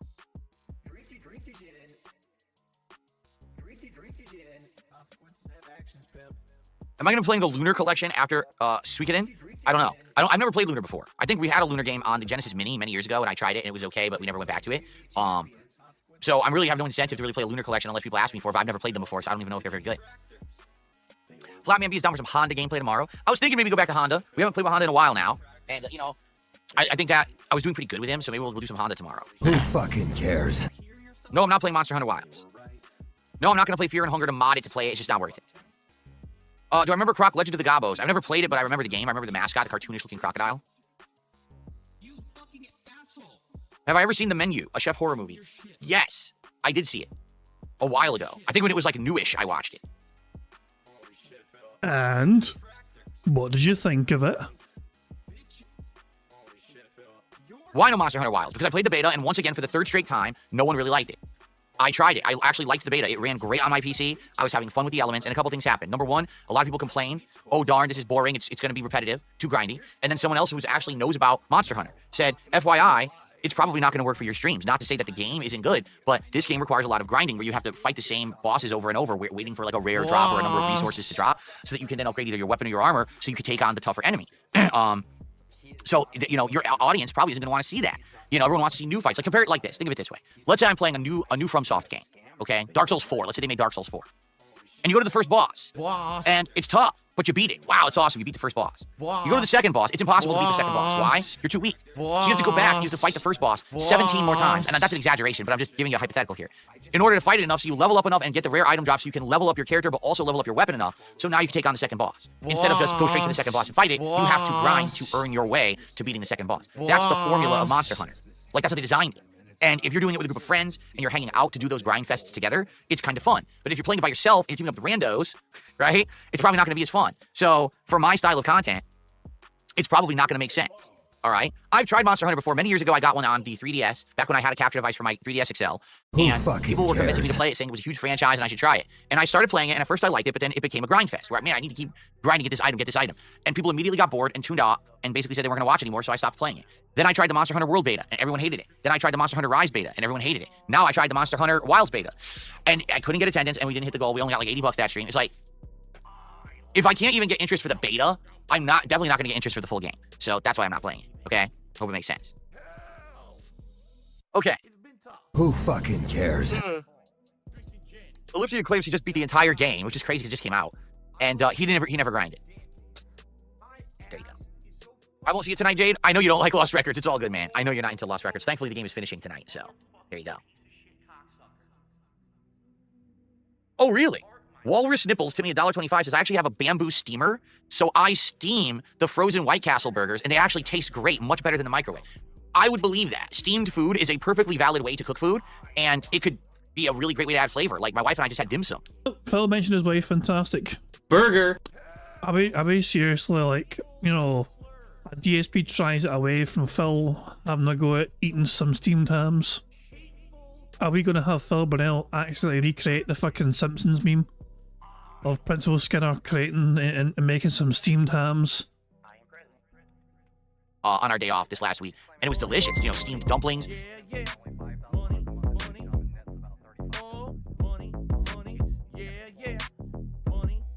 Oh, God. Ghost of Children tipped £1.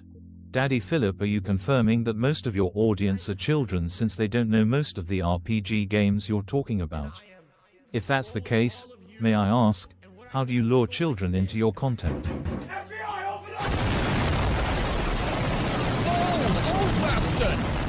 Thank you very much for the tip, and yeah, it's, some questions are better off not being answered, but yeah, Phil has a very interesting method of luring the younger teenage crowd to his content by using explicit sexualized commentary.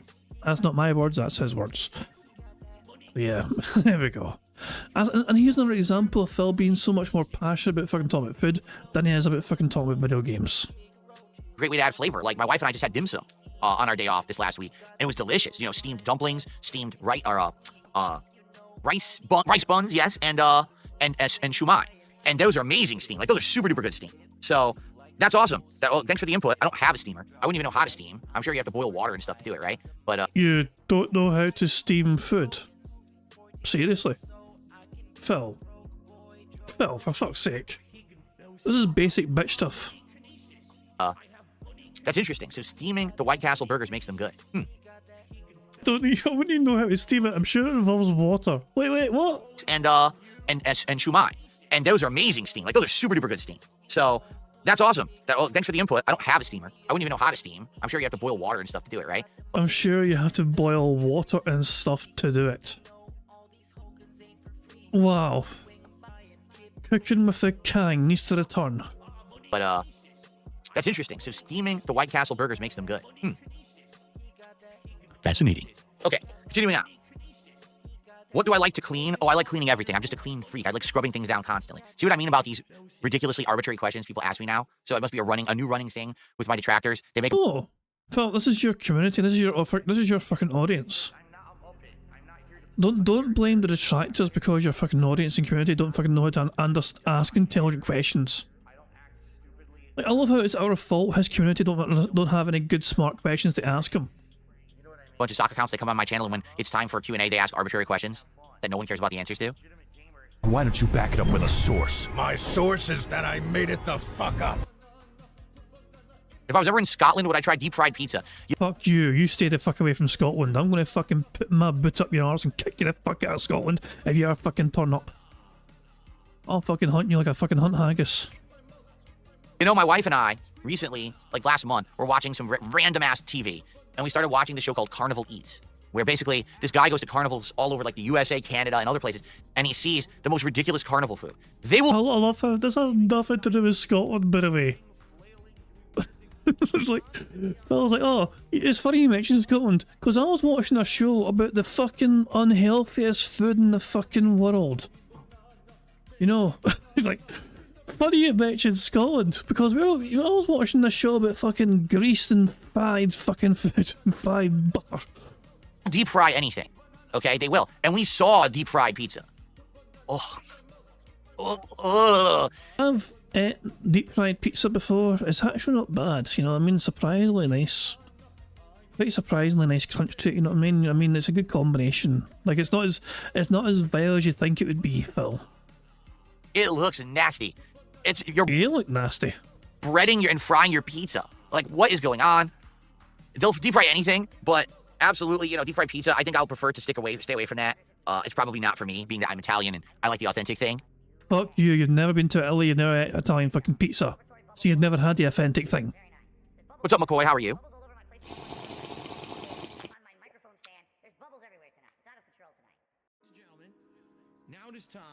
Jade wants to play Yakuza a little early. We could. If we run out of questions here, we easily could. Who fucking cares? No, I haven't seen deep fried butter, but I believe it exists. I mean, they deep fry ice cream. So, you know, why not deep fry butter? When was the last time I ate a meal out of a vending machine?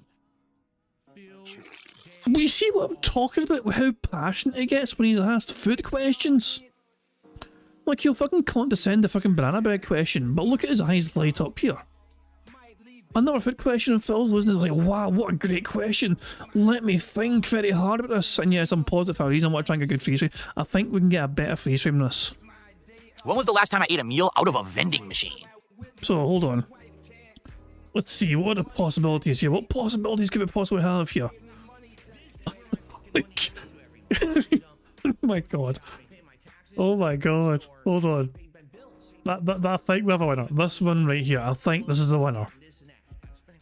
This has got to be the winner, I think. Oh my. Hold on a second. I thought this has got to win. This is surely the winner. What is this expression?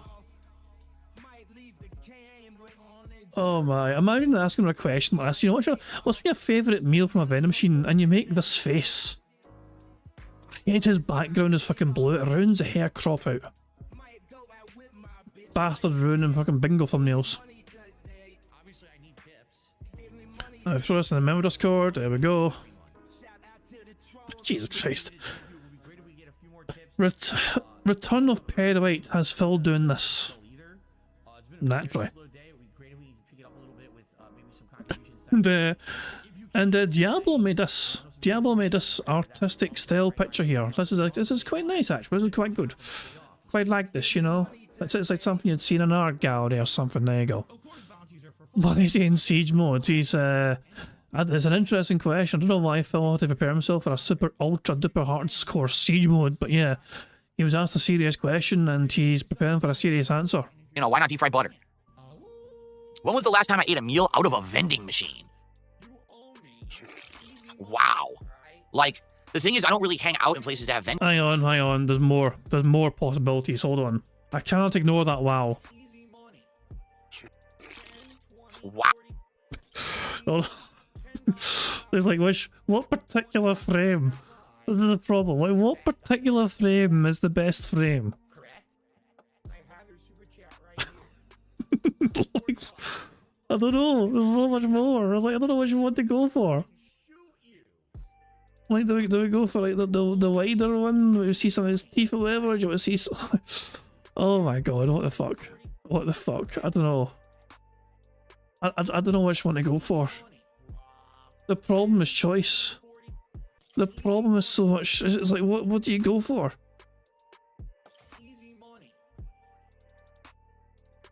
I think this one might be the best one. This one might be the best one. Oh hell. I don't know what Broadside Phil's chanting DC. I don't know what DC have to do.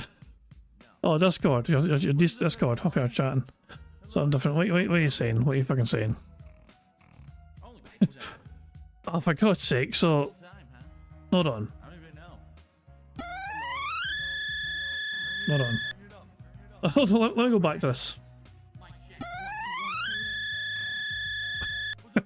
The Kirby suction button. It's the noise Kirby makes when he's suctioning up there, so like...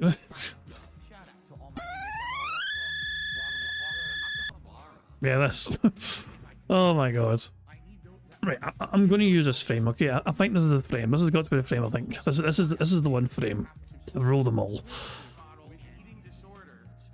Maybe Tacos all can turn this into a fucking Kirby.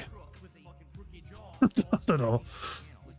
Oh, I don't know. Jesus Christ, man, what the fuck? Right. Fuck me, man. People want it in one flight. People want to see this in 0.1 speed. Are you out your fucking minds? Have you lost the fucking plot? Oh god. Hold on a second. When was the last time I ate a meal out of a vending machine? Right. For you guys, let's do this very slowly indeed. Can we not go slower than that? Hold on a second. I could have sworn we could have went slower. Yeah, we can go slower. 0.07 is as slow as I can possibly go.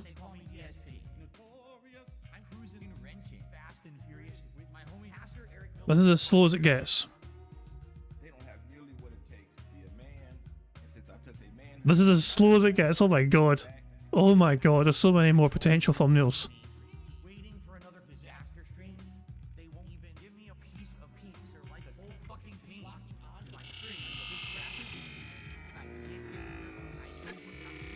Jesus Christ.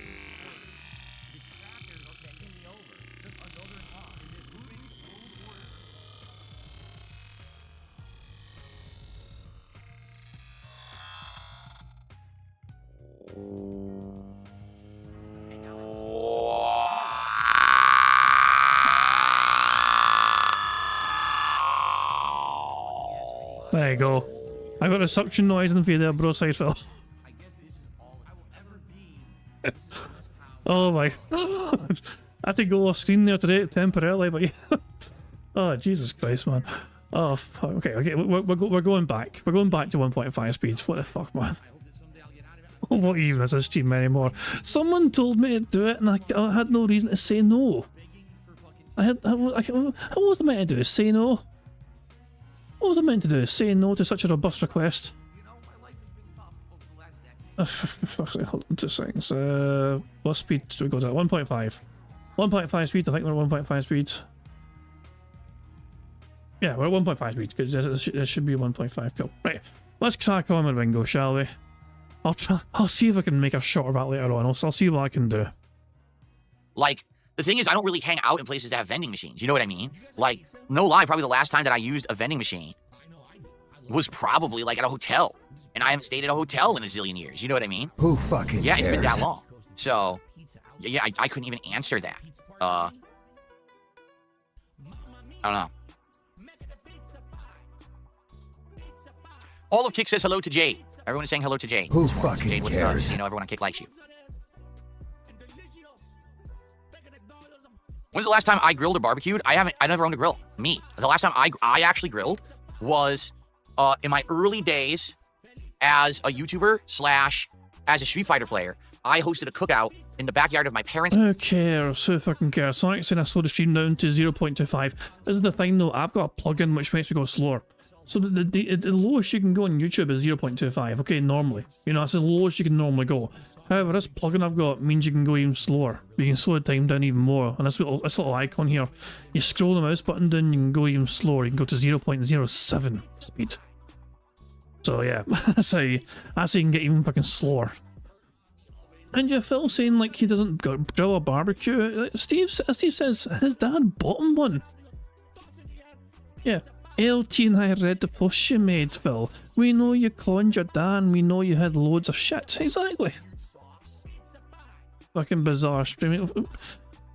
I love doing barbecues. It's like, okay, we don't get a lot of chances. We don't get a lot of chances and opportunities to fucking do it in Scotland and the UK in general because it's not always sunny. You know what I'm saying?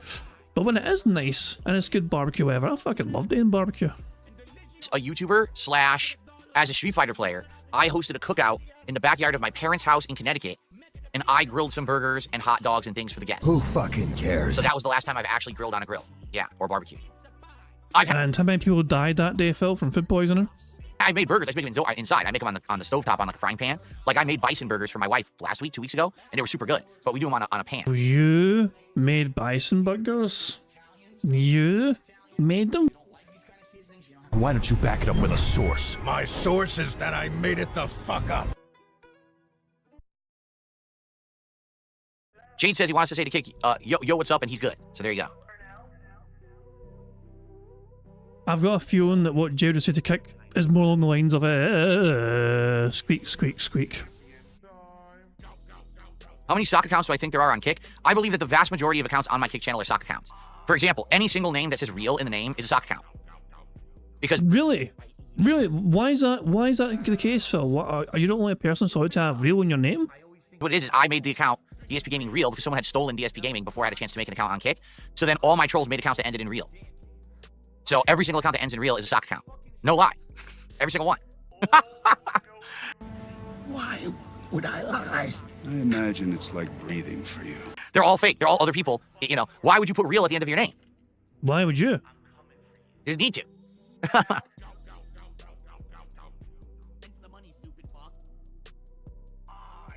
What's my favorite fabric blend for sweaters? I don't know. This one's a nice one. I don't know what this is, though. I have to look it up to see what fabric this is. A nice sweater. Very comfy. You know, designer sweater. It's good stuff. Who fucking cares? I used to have cashmere sweaters from Uniqlo. Like, I bought these Uniqlo sweaters when I lived in Connecticut over a decade ago. The problem was the cashmere sweaters were too warm. They were actually not even thick, but they were super effing warm. So whenever I put it on, I was sweating. Like, damn, I don't live in the mountains, so I didn't really need clothes that were that warm. So I ended up, like, never wearing them. I understand. He's claiming that he's got $5,000 a month in expenses and only $5,000 a month in income, and net's about $35,000. What's the first thing I notice about someone when I meet them for the first time? Their stench. Because usually, you know, you meet someone, they have, like, awful body hygiene, you just get a whiff before you even look at them. You get a whiff, like, oh! I mean, Phil's not being all goofy here, of course, but he's not actually wrong in the grand scheme of things. Like, the first sense it really will. I mean, sight is the first thing. You see somebody before you fucking do anything else, of course. I mean, but really, the one smelling somebody is usually the first actual deep impression you get from someone. You know, like that's something because like, you see everyone. You know what I mean? You know what I'm saying? I mean, so but yeah. If someone smells good though, you tend to really notice it as well, and it really takes you. It can really capture your fucking senses. So he's not wrong in that respect. He's a buffoon for how he's fucking explaining it. You know what I mean? But don't underestimate the importance of smelling good. We'll just put it that way. You know, you meet someone, they have like awful body hygiene, you just get a whiff before you even look at them. You get a whiff, like, oh! Yes. That's funny. That's what it is. They're stench. Oh my god, you guys are something else.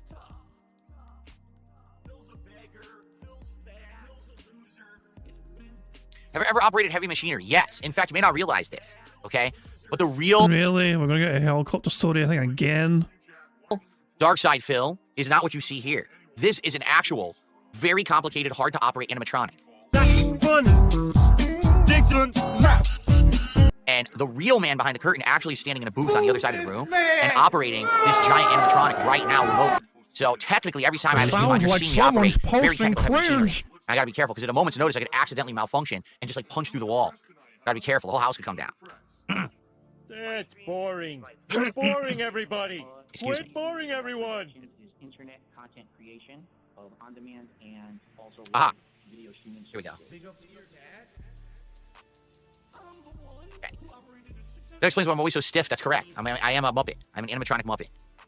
Guys! You're definitely a fucking muppet. Now, are we going to get to the begging? Is this the begging part here? I recognise the tone of voice in that, guys. That sounds like a very, you know, that sounds like the fucking start of some desperation begging. With the urgency and how he said guys there. That explains why I'm always so stiff. That's correct. I am a Muppet. I'm an animatronic Muppet. Guys, let's go. Let's get some support. We haven't hit 50 yet. Let's hit 50 and higher. Let's get some support going because we're going to start with Yakuza. And what's going to happen is when we start Yakuza, undoubtedly a big chunk of the crowd's going to leave. Say, oh, I'm not interested in Yakuza, right? And I get that. But let's get some support rolling here. Let's hit some goals. We want to do the pizza party this week, hopefully Wednesday, right? If not sooner. I'd love to do it tomorrow, but then we'd have to hit 4 goals today. And I don't think we're going to hit 4 goals in one day. Have I ever had an In-N-Out burger? Yes. When I went to E3 in 2012 in California, LA, all right? While I was there, I stopped buying In-N-Out because everyone had told me, remember back then I was doing DSP Tries It. Yes, 13 years ago I was doing DSP Tries It. People had said I should try In-N-Out for DSP Tries It. And I explained to everyone, I'm not going to be filming DSP Tries It when I'm out there, but if I tried food, I would talk about it. So I went to In-N-Out. The place was packed wall to wall with people. I had to wait in line 30 plus minutes to order. And I think we ordered a burger. One was like animal style and one was like something else, okay? And so the burgers come, and we don't even want to eat. There's so many people in the building. We said, let's go back to the hotel room, right? So we went back to the hotel room. We unpack, we eat, and we're like, this isn't bad. Like, it wasn't bad food. But no exaggeration, we had food of that level, or even a little higher than that, back where we came from. Like, there's a place called Duchess, where I live, and they made burgers of that caliber, if not even a little better, and they were a block away from me. So why was I caring about In-N-Out in LA, California, when I had that level of food a block away from me? You know, so we were not impressed at all. In fact, we were actually disappointed because we had heard so much about how good In-N-Out was. Then we try it and we're like, it's not anything special.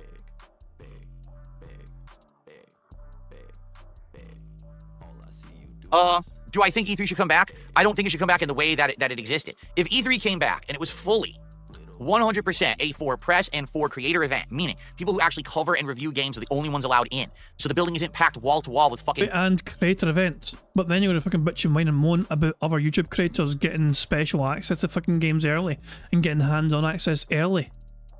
And you'll be upset about it. Oh my dog, what's up? Thank you very much, Cal Denson, for a super chat. Said, excuse me, ban him from coming back. Boo. Move this man! I mean, what do you mean ban who? Ban Phil? Or do you mean ban Phil from Evil? Yeah, I mean, let's be honest, yeah, Phil wants to leave the door open for himself, potentially getting invited back to Evil. Like they fucking miss him at Evil or some pish. Even it wasn't Evil, it wanted to be in the first place, it was Machinima, it wanted to be in the first place. Yeah, like Phil wants the door left open for him to potentially return to Evil and do and get paid to go to Evil so he can cover Evil as a creator. As a long-time content creator. Event, meaning people who actually cover and review games are the only ones allowed in. So the building isn't packed wall to wall with fucking nerds and fanboys who think that they're going on like this is my vacation, I'm going to E3. So that's not what it's supposed to be. It's supposed to be an event for serious media and people who cover games and stuff. And E3 lost its way over the years. That's why all the major companies stopped going. No Nintendo, no Sony. So what's the point of going, right? If they go back to their roots and they regain that momentum, then E3 could have value again. But it remains to be seen. E3 is gone. They're actually making this new event, not this year, but supposedly next year, that they're claiming is going to go back to more of its roots, and it might actually be not even media, but just developers. It may be more of a developers conference kind of a deal. So we'll have to see. But the problem with E3 is it lost its way. And then when COVID hit and there was no E3, people realized we don't need it. Everyone's doing digital events anyway. We never needed E3. You know, it's outdated. So there you go. Guys, no support. Come on, right now. Seriously, he went straight back to a fucking beg.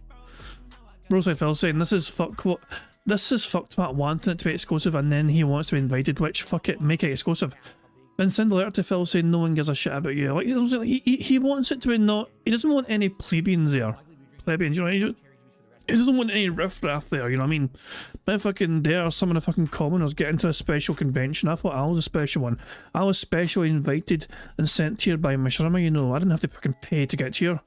I am being paid to be here, you fucking plebs. You know, yeah, as he wants this special fucking treatment. Like, he'll fucking claim, Phil will always fucking claim he doesn't like being being given special treatment. But he didn't seem to fucking mind it when Kick put him on the fucking front page the other day, did he? Last week, Kick decided to put Phil Burnell on the front page of Kick. And all of a sudden, Phil's conduct changed, and his behaviour changed, and his attitude fucking changed because he fucking had to change everything. Because a few extra pairs of eyes were on his fucking streams all of a sudden because Kick decided to put Phil Burnell on the front page of fucking Kick. So Phil getting special treatment then, perfectly fucking fine, perfectly fucking acceptable. But every time, no, he doesn't like the special treatment, guys. Honest, he's super fucking serious with that sort of shit. Fuck off. I'm been told to check Discord again right before this ultra big. Diablo's been a few more things off. For fuck's sake. Why the spider? Why the spider? That's just creepy. That's just creepy. Okay, hold on 2 seconds. We're about to get into like a super big here, I think, you know what I mean? So we need to strap ourselves in here, guys. This is it. I think this might be the ultra big that kind of breaks things. This might, put it this way, this big coming up here might win us the entirety of bingo. As things stand, we have 3 free spaces so far on the bingo board. 1 for the snorts and 2 for the begs, which means we are 1, 2, 3, we're 5 away from a full house as things stand. I have a feeling we're about to get some more free spaces just from the begs alone. Guys, no support. Come on, right now, let's get 1 sub on Kick, 1 tip, 1 super chat, and 1 membership. Let's get 1 of each right now. And then we can move on. Maybe we'll jump into Yakuza early, get some extra progress today. But let's get some support now. Right now. And now. How am I liking the new pillow? It's great. That pillow I bought, you know, several weeks ago for my neck injury has helped tremendously. I fully believe that if I didn't have that pillow, my neck would still be messed up. Come the fuck in or fuck the fuck off. Thank you very much to Brian for popping their 17-month bingo baddie membership message saying this thing popped up. Make sure to check if it's available by clicking on the $sign. Every 5 is a free space. Brian's right. Every time, so whether we get a new membership or it's somebody just popping their membership message thing or whatever, for every 5 we get, it's a free space. So there's 1 so far in that regard, you know what I mean? So yeah, we got a couple of free spaces every day. A few days ago, we got a couple of free spaces just from people popping these. So yeah, good stuff indeed. And Phil's neck is a lot better, you'd be happy to hear, since he got that fucking special pillow. Oh, isn't that fucking great? Who fucking cares? Anyway, come on, Phil, beg some more. To me, you know, in a stationary position while I'm sleeping rather than moving all around in my sleep like I used to, I think my neck is relaxing and healing and allowing me to recover faster. So it's working very well. Who fucking cares? Where do I buy my popcorn? What a ridiculous question. Where do you think you buy your popcorn? At the popcorn store, stupid. Duh. Jade really wants Yakuza early. So, unless anyone has some more interesting questions, I think we may actually just have a very short podcast today of about an hour. And I'm okay with that. And especially because we're not getting any contributions. I mean, come on. Oh my god. Immediately segues back into a fucking beg. Very short podcast today of about an hour. And I'm okay with that. And especially because we're not getting any contributions. I mean, come on. Come on. No, I will not play Valkyrie Profile. What is my favorite kind of popcorn? Come on. Everyone knows what's my favorite kind of popcorn? The tastiest one. The tastiest popcorn is my favorite. I don't like the dry one, all right? I don't like the one that's bland. I like the tasty one, okay? John Philip Stamos has gifted a sub on Kick, but the funny part is it didn't pop up. There it is. It was late. It's so weird that it pops up late on the Kick chat. I actually get it in my queue first. Thank you to John Philip Stamos for a gifted sub on Kick. That gets us up to 49 in support. So we are now a third of the way to the goal. Guys, today, let's not only hit the goal. Let's crush the goal. Let's double the goal. Let's get 2 for 1 on the stream. Let's get to 38. Then we only need 2 more. And then we can even do the pizza party tomorrow. I would like nothing better than tomorrow to play Call of Duty, to get the nunchucks, and to order delicious pizza and have a pizza party with you all. But we gotta hit these goals. Let's do it. Let's do it. Where's the motivation? Here's the motivation. Don't you want to see greasy pizza shoving into this fucking mouth? Don't you want to see a 3-camera setup where I lift the pizza up to the camera and you see all the glistening meats and toppings and the grease is coming off the top? And then I take it to my face and I go like this. I go, look at this. Don't you want to see that on stream? Why not? If not, you're weird. You want to see me stuff my face with disgusting pizza, so get to it. Support this stream right now. Let's get some subs. Let's get some memberships. Let's get some super chats. Let's get a goddamn $100 tip and hit that goal right now. I was channeling PPP there for a little bit. I want to see how it would go. Did it work? Did it work? Let's see. I got the tip came in. I received a $3 tip. From Flatman B. Could hitting a goal mean that we don't finish lost records? Oh, I'm just kidding. But no, we're gonna. What do you mean? Don't you, dude? Trust me. When you get a game like that, you just want to finish it. You want it to be over. Oh fuck, Jade, go away. Jade, no. Squeaky wheels. Jade tipped £1. Squeak, squeak. Squeak, squeak. I want Yakuza being played right now like how I want there to be no more stairs. I'm a bad person for laughing at that, but still it made me laugh. Thanks, Jade. Very kind indeed. What was I saying? Just seconds, yeah, I want to check something very quickly here. Hold on, sorry, 2 seconds. Cool. Sorry, I just wanted to check something there very quickly there. I need to add one more, so sorry. Thank you very much for that tip, very kind of you indeed. That adds another $1 to the bingo prize fund. Good stuff indeed. Poor Jade. That beg was ridiculous. Although that beg took us to another free space. We now have 4 free spaces at bingo so far, which means we are 4 away from a full house. Oh, I'm just kidding. Well, no, we're gonna. What do you mean? Don't you, dude? Trust me. When you get a game like that, you just want to finish it. You want it to be over, right? So we're not gonna not finish it. Come on, we gotta finish it. All right, with that, we have actually officially gone past a third of our goal. Dabhan says PPP is a better... All right, you know what? That's it. Now you've insulted me because you're going to tell me you think PPP is a better grifter than me. Let me tell you something, Dabhands. Here's what I want you to do. I want you to reach inside your sweatpants. I want you to pull out your wallet. I want you to unlatch the Velcro. I want you to pull out every card in your wallet right now. And I want you to start charging it up and charge those subs and charge those memberships and charge those tips. Get the goddamn card out and swipe that. Well, actually, you don't swipe it online, do you? Just put the numbers in, for God's sakes. Do I need to do it for you? So, we're behind Phil by about like 35 minutes, 36 minutes. He has just been gifted by somebody called Anon 50 memberships. Is it real or is it Argentinian? Who knows? But yeah, so it's funny how that desperate beg just happened, you know, it happened like 35 minutes ago. And then this popped up on Phil's chat right now. A 50 member bomb. It might be Argentinian, it might be fake, it might be a typo, you know? I mean, Wrestling Ranta knows all too well what it's like to fucking do a typo. Maybe somebody just wanted to get 5, and it's like, whoops a sec. Whoops a daisy. I pressed a 0 by mistake, oh shit. But yeah, it's, I mean, who knows what it is? I guess Phil might address it later on. Phil's either been, you know, wailed out, you know. 50 member bomb for Phil today would probably get him to 2 goals very easily. You know what I mean? So if Phil believes it's legit, then Phil might actually have some pizza tomorrow after all. Who fucking knows? Holy crap, what's going on? A bunch of people just started gifting subs. So first of all, we have Perry the White gifted 5 subs on Kick. Thank you, Perry, for 5 subs. That gets him up to 11 this morning. So that's good for 25. So now we're up to 77 in support. And then Jay Strip just gifted 5 subs. That's another 25. So now we're up to 102 in support. Just like that. Ask and you shall receive. The Lord giveth and the Lord taketh away, but when you ask, the Lord provided. Much like how the great Moses raised his arms, raised his staff, and parted the Red Sea to clear the way. You must raise your arm and open the wallet to create the path, the financial path to a delicious pizza party. Clear the way to the pizza. The goddamn Red Sea's in the way. It's too fucking salty. It's going to spoil the cheese. All right? Get the Red Sea out of the way. Let's get to the pizza. See, I can do it too. I just can't do it with a straight face. That's my problem. I can't maintain my composure. Don't you remember when Moses reached up to the sky and said, "Let it rain subs" on top of the Israelites? See, I can't do it. I can't maintain a straight face and do it. That's my problem. I can't do it. Well, John Philip Stamos, all right, says, now, is YouTube going to contribute? Because we just had all this contributions on the Kick side, and he's got a point. He absolutely has a point here. We just had a tremendous amount of support from Kick. Are we going to have anyone watching on YouTube reciprocate? Will we get some memberships, a big super chat, or a tip? Right? Will we get that from the YouTube viewers? Because we're 2/3 of the way to the goal already. We can hit the goal right now, and then we could be working on a second goal while we play Yakuza, and we could be so close to the pizza party. Right? So let's do it. By the way, I absolutely love these Kick animations, right? I like that it shows who gifted and who it went to. It doesn't work on the YouTube side. When you gift on YouTube, it just shows, oh, someone got a membership, but it doesn't show you who gifted because it's all, the YouTube thing's all screwed up. That's why. But I like how it works properly here.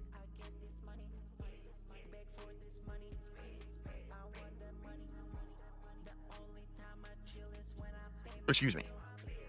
SM XXV says, are you putting on a character or is this a gimmick? If so, your detractors are idiots for saying you beg if they don't see the character you're putting on. Do you not understand that? Listen, okay, here's the deal. Let's be real here, all right?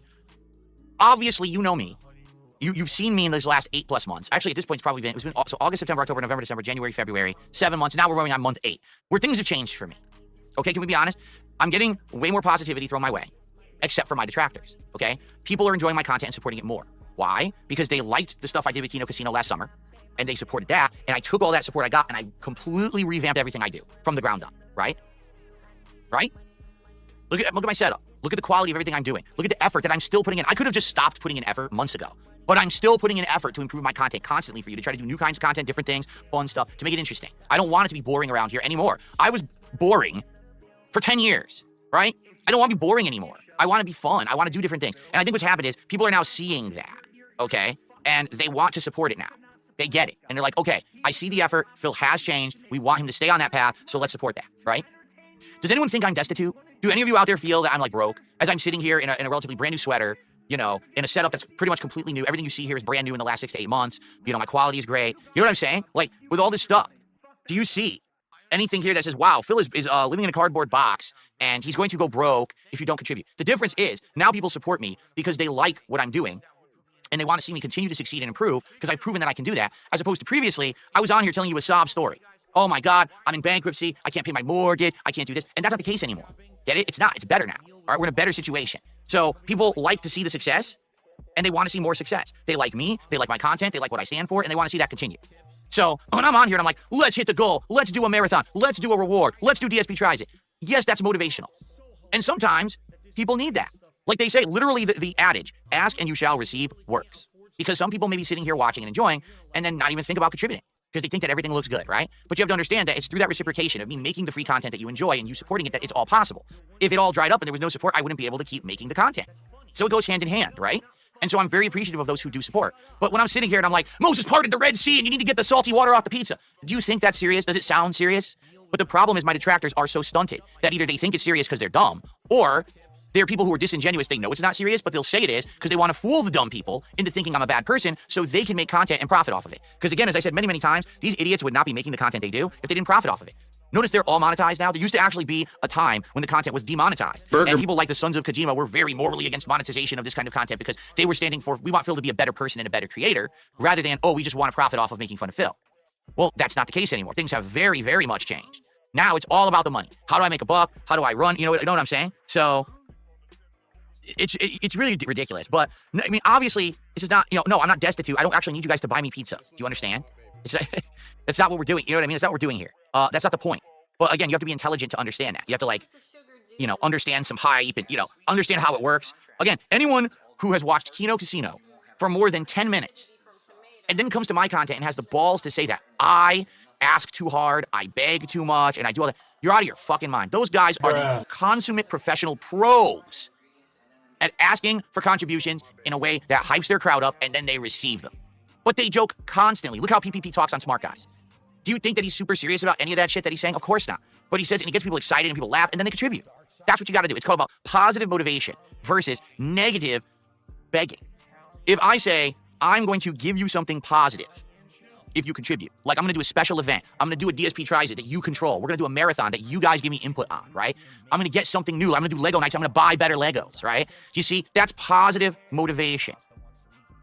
Versus if I'm sitting here all day saying, oh, woe is me, things are bad for me, support me because things are awful. I do now that I'm out of that situation, and I'm not doing that anymore because I don't have to, I see how pathetic that is, how bad that is, how disingenuous that can be, okay? But I was in a bad situation many years ago, and that's why I had to act like that. Now, I don't have to do that anymore, nor do I ever want to return to doing that. So, you see, that's the difference. So, here's the deal. If you get the shtick, you come, you enjoy the content, and you support it. And that's why I'm successful, because there are enough people out there who are intelligent and get the shtick and like the content. Sadly, there's a bunch of morons who don't know anything because they're dumb as dirt. Like, literally, they're not as smart as the rock rolling down the hill. They're that stupid. So they believe everything. They're gullible morons, and they get fooled by these idiots who make negative content. They don't look into anything. They don't research anything. They just believe everything they're told. And they're marks, meaning they're easy marks. They're dumb enough that they will throw money at idiots because they think that they're doing something good and they're exposing something. You're exposing nothing. There's nothing to expose. But they don't get that because they're that dumb. They actually feel like they're part of a good movement. They're just a bunch of morons. Okay, so some more support here. Darkside Dabbing gifted a sub to J-Strip. Thank you. Okay, so Jesus, man, I thought I let Phil cook with that ridiculous segment there. Oh my God! What's up? I actually paused alerts just for to let Phil get through that segment there. Thank you very much, Ira, for the super chat. It says being broke with stuff means you're bad with money. Like, Phil is notoriously and historically terrible with fucking money. Phil does not know or understand the concept of like how it means to fucking save responsibly and sensibly when it comes to money. And it's something like Phil is living a life where he should not be struggling financially. The money he makes across multiple platforms, especially since fucking August, means he shouldn't be fucking acting as fucking desperate as he is now for the fucking money. Although, let's be real here. I think it's more along the lines of, here's a fair question. I think this is a very fair question to ask Phil. Like, if I wanted to get a straight answer out of Phil now, for asking him any question right now, I would ask him something like this.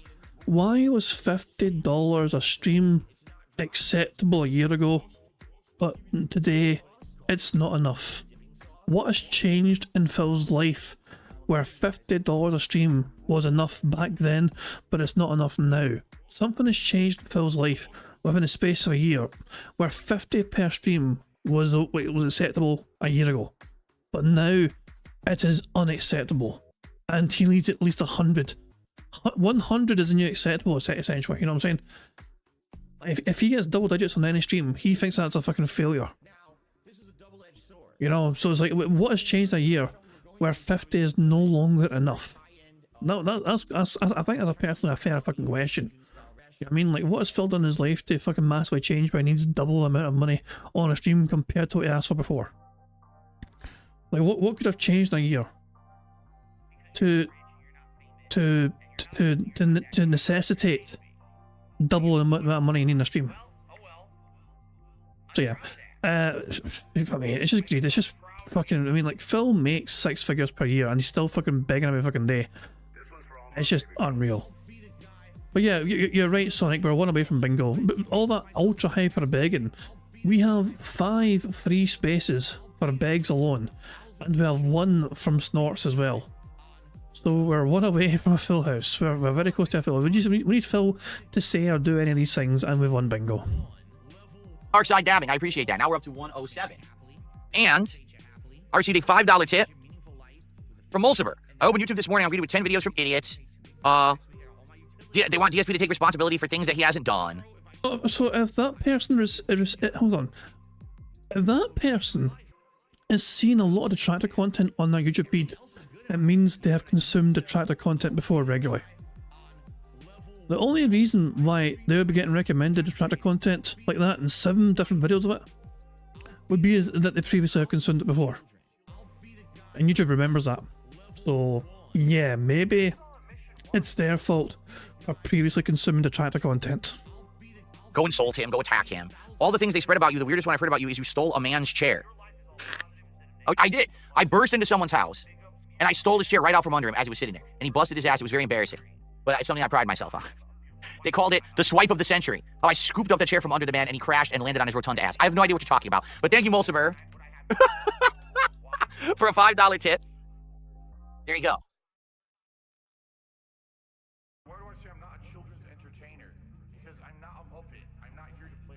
That's great. I'm not here to pretend that I'm something that I'm not. I don't dye my hair. I don't act stupidly constantly. See, here's the thing. Someone said, what about your setup? Are you going to improve stuff again? I don't know. Because the thing is, every single time I think that my setup is done, another idea comes up. Someone says, hey, what about this? You could do this. Or we talk about a project and we pop up an idea for a show or a thing I can do. And I'm like, oh yeah, that could work. That could work, right? Did I ever think I was going to get a green slipcover for my chair? No.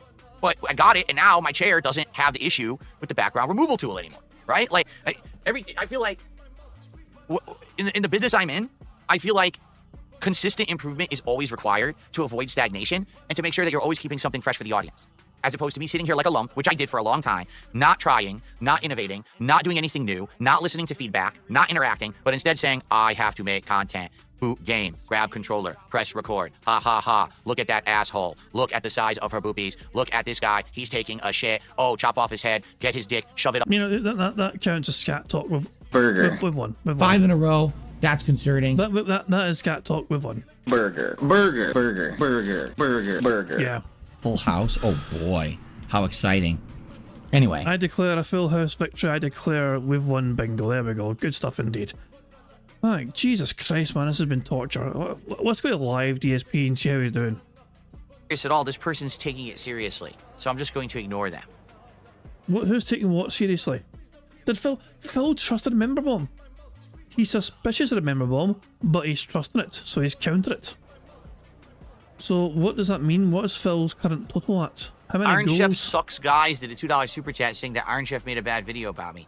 Who cares? Iron Chef can do anything he wants with the rest of his life, and no one should give a shit. So, thanks for the super chat. Okay. We're currently at 325 out of 450. 325. Phil has hit 2 goals today. And he's asking for more right now. Because he wants 4 goals hit today. $325 because he's counting that 50 member bomb as legit. Apparently he audited the member bomb like crazy. Like Phil was very suspicious about the member bomb. I'm kind of curious, like how would Phil have audited it anyway? Like what would he have done about it? Like how, like what could he do to verify it? Could he have done anything to verify it? He basically said, oh, your Skyrim isn't much of a remaster because originally it was with camera. If you compare, seriously, if you compare the original playthrough to this one, you would absolutely positively see the massive difference between the original playthrough to what we're doing right now in Skyrim. Let's see then, let's see what Phil says. Alright, well, here's the deal. First off, I supposedly have received 50 anonymous gifted memberships on YouTube. Here's the thing. There is no way to tell if those are real or not. I'm going to the channel right now. Phil, super professional content creator, what's happening in the top corner of your stream there, pal? Why is it freaking out the top corner up here, Phil? And the YouTube channel has existed for a while. Let's take a look. The YouTube channel has existed for a long time, actually. Since April 18th, 2009, supposedly, this YouTube channel has existed. But it's Canadian, supposedly. It says the channel is based in Canada. Well, that means the memberships won't be worth as much, Phil. That's a shame. Interesting. And it looks like their actual YouTube channel is called DealinCat933. So I wonder who this is, but to be honest, it kind of looks legit. Like if this had been some burner account that came out of nowhere, and if it was a name that like was associated with something toxic or negative, I'd be a lot more skeptical. But in this case, I think this may be legit. I think it may actually be legit. What if they wanted to be anonymous? Then they shouldn't have done it that way because you can do, I believe you can do anonymous member bombs on YouTube, but that's not what they did. Their actual channel is titled Anonymous. That's what they actually titled their channel. So anyone could click on that and go to the channel right now. Literally any of you on YouTube chat. So that's not on me, that's on them, and that's on YouTube. But if we click on Derek's channel on YouTube, we're stalking them. It looks legit. So, first of all, that is 50 gifted memberships on YouTube. 50. Yeah, Phil counted it as real. Phil counted it as legit, and he freaked out. So yeah, so live DSP is currently sitting at $325. He wants $450 for another goal hit. And a little gentle reminder, Phil got paid by Kick today. His Kick payment would have came in today, you know. So he's really quite flush with the cash because of the Kick payment. But that won't matter, of course, because Phil needs money today for pizza. Jesus Christ, man. Whatever. And this is his improved setup. Where it just looks like he wants to fucking die while playing fucking video games. And you get the screenshot. I mean, I don't think there's much to gain from this. Like, the quality's no great in this because, like, it's not great quality. Screenshot. Like, I can't do much with it. He looks so fucking alien. He always looks like a fucking alien. But this is Phil's natural state of being. He's always a perpetual alien-looking motherfucker. The thing is, though, it's not just him. Like, I'm sure I've seen it earlier on Twitter, where people had screenshots of him playing that digging game, and they had the same expression, the same look in his face. Where was it? I seen it earlier on. Let's see if I can find the fucking thing. Like, where's his fucking face? It's like even this shit here, it's like fucking, he just stares into it and it's like bored as fuck. This is funny. Tell Void needs support. Void! Void! Wake up, time tip. I'm sure, and this as well, I forgot this as well. Lex had 1.3k viewers on Kick, Phil had 68. But at the exact same time. Oh, Christ alive, man. There it is. Some of these pictures here, like some of these fucking pictures of Phil look like an alien digging a hole. The Dark Side Phil story. Jesus Christ, man, what the fuck? You get all these different kind of pictures and images of Phil just looking like he wants to kill himself. Playing this fucking game. And smearing his hands all over his grubby face and wiping his nose and picking his ear and all that shit, you know what I mean? It's just it's a very unflattering camera angle. Oh, for God's sake, it's just awful. Well, here it is. Here's the ear pick. And he smells it. Jesus Christ, man. Oh, fuck me, man. Fuck. Tacozilla has tomorrow's thumbnail on Discord. Hold on, before we do anything else, let's prepare our authors, shall we? We'll prepare the authors. Right. Oh, for God's sake. Tacozilla. Jesus Christ. Why does he looks so flat? He looks like a fucking pancake. Oh, for God's sake. Rest in Greece. Jesus Christ. Hold on a second. Can I move the background of this? Let's see. Hold on. Let's see how it looks as a potential. Hold on, 2 seconds. Give me a second here. Give me a fucking second here. Let me cook here. Let the bad man cook for a second. Right, we got a thumbnail thing here. This is today's thumbnail. Get rid of that. Just put Phil in here. Jesus Christ. Make it a little bit bigger or whatever if I can go. Fucking hell. Of course, this is tomorrow's fucking bingo, of course it'll be, so this will be tomorrow's one, 4th. Fuck. Might need to make it a bit smaller, just so it's like a better fit, or whatever, you know what I mean? There we go, that's a bit better. Like that one there, maybe put it down a bit more, there we go. That's a bit better. Fucking hell. Then it's a question of like what other picture would we use then? Like if you go to Discord, what else would we use? Would we use like fuck me man, what do you mean what else would we use? This. Right, hold on, I'm putting Phil over here. The coffin goes here, and Phil's screen ass face goes over here and make it fucking bigger, massive. Like Phil's bigger than Nightmare, he's fucking dead. I mean there's nobody to fucking look after Jasper. There we go. Time bingo thumbnail sorted. The work's done. See, it's like I put in hours of work for this side. Not really. Tack has all done all the work. I just fucking stole it from him and claimed it as my own. There we go. That's fucking tomorrow's thumbnail sorted right fucking there. Easy stuff. Right, anyway guys, thank you for joining me for some bingo antics today. I much appreciate it. I hope you all had a good time. Hope you had a fun time. Good start to the week, you know. The Monday's kicked off in a fucking banger. We got a full house victory. Fantastic stuff indeed. So yeah, there we go. I'm going to wrap things up there. That was a whole lot of begging Phil had today. Jesus Christ, even by his standards.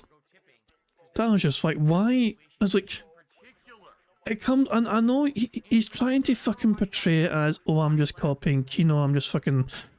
It comes across as fucking desperation, and it always has. Like Phil, it's like it doesn't come across like when Kino do it. It's like they're just fucking. It feels like a persona.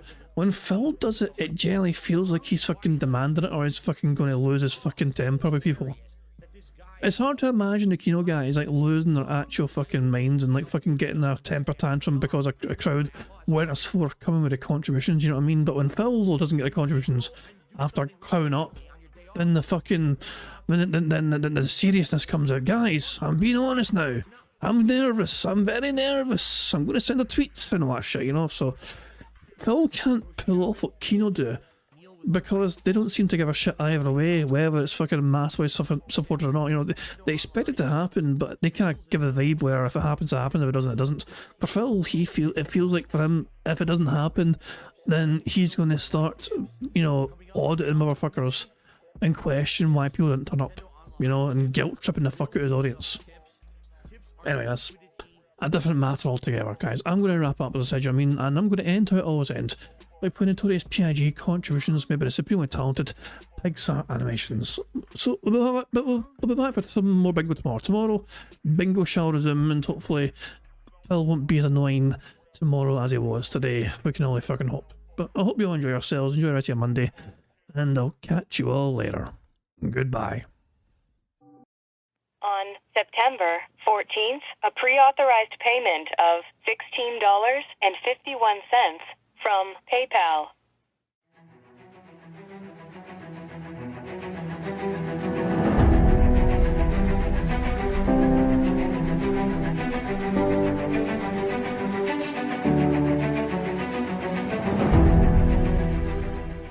All right, Luna Mills has tipped me $1.30. It says, I'm back. What's your favorite type of shower? When you're showered in money. When you go outside and all of a sudden, greenbacks start falling from the sky. And you raise your face up, you're like, oh, you start dancing, you go, oh, money, money, yeah, yeah. All right, I don't know what the hell you're talking about, but thank you for the first tip of the day.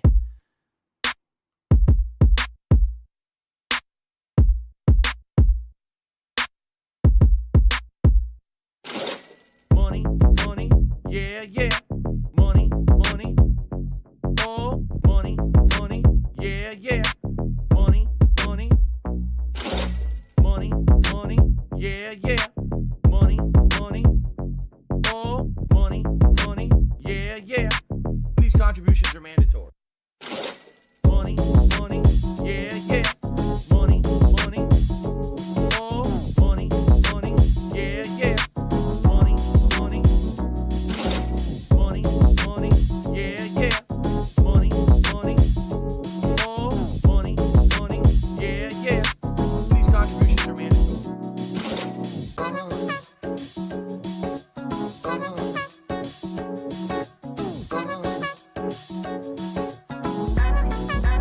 Show me the money.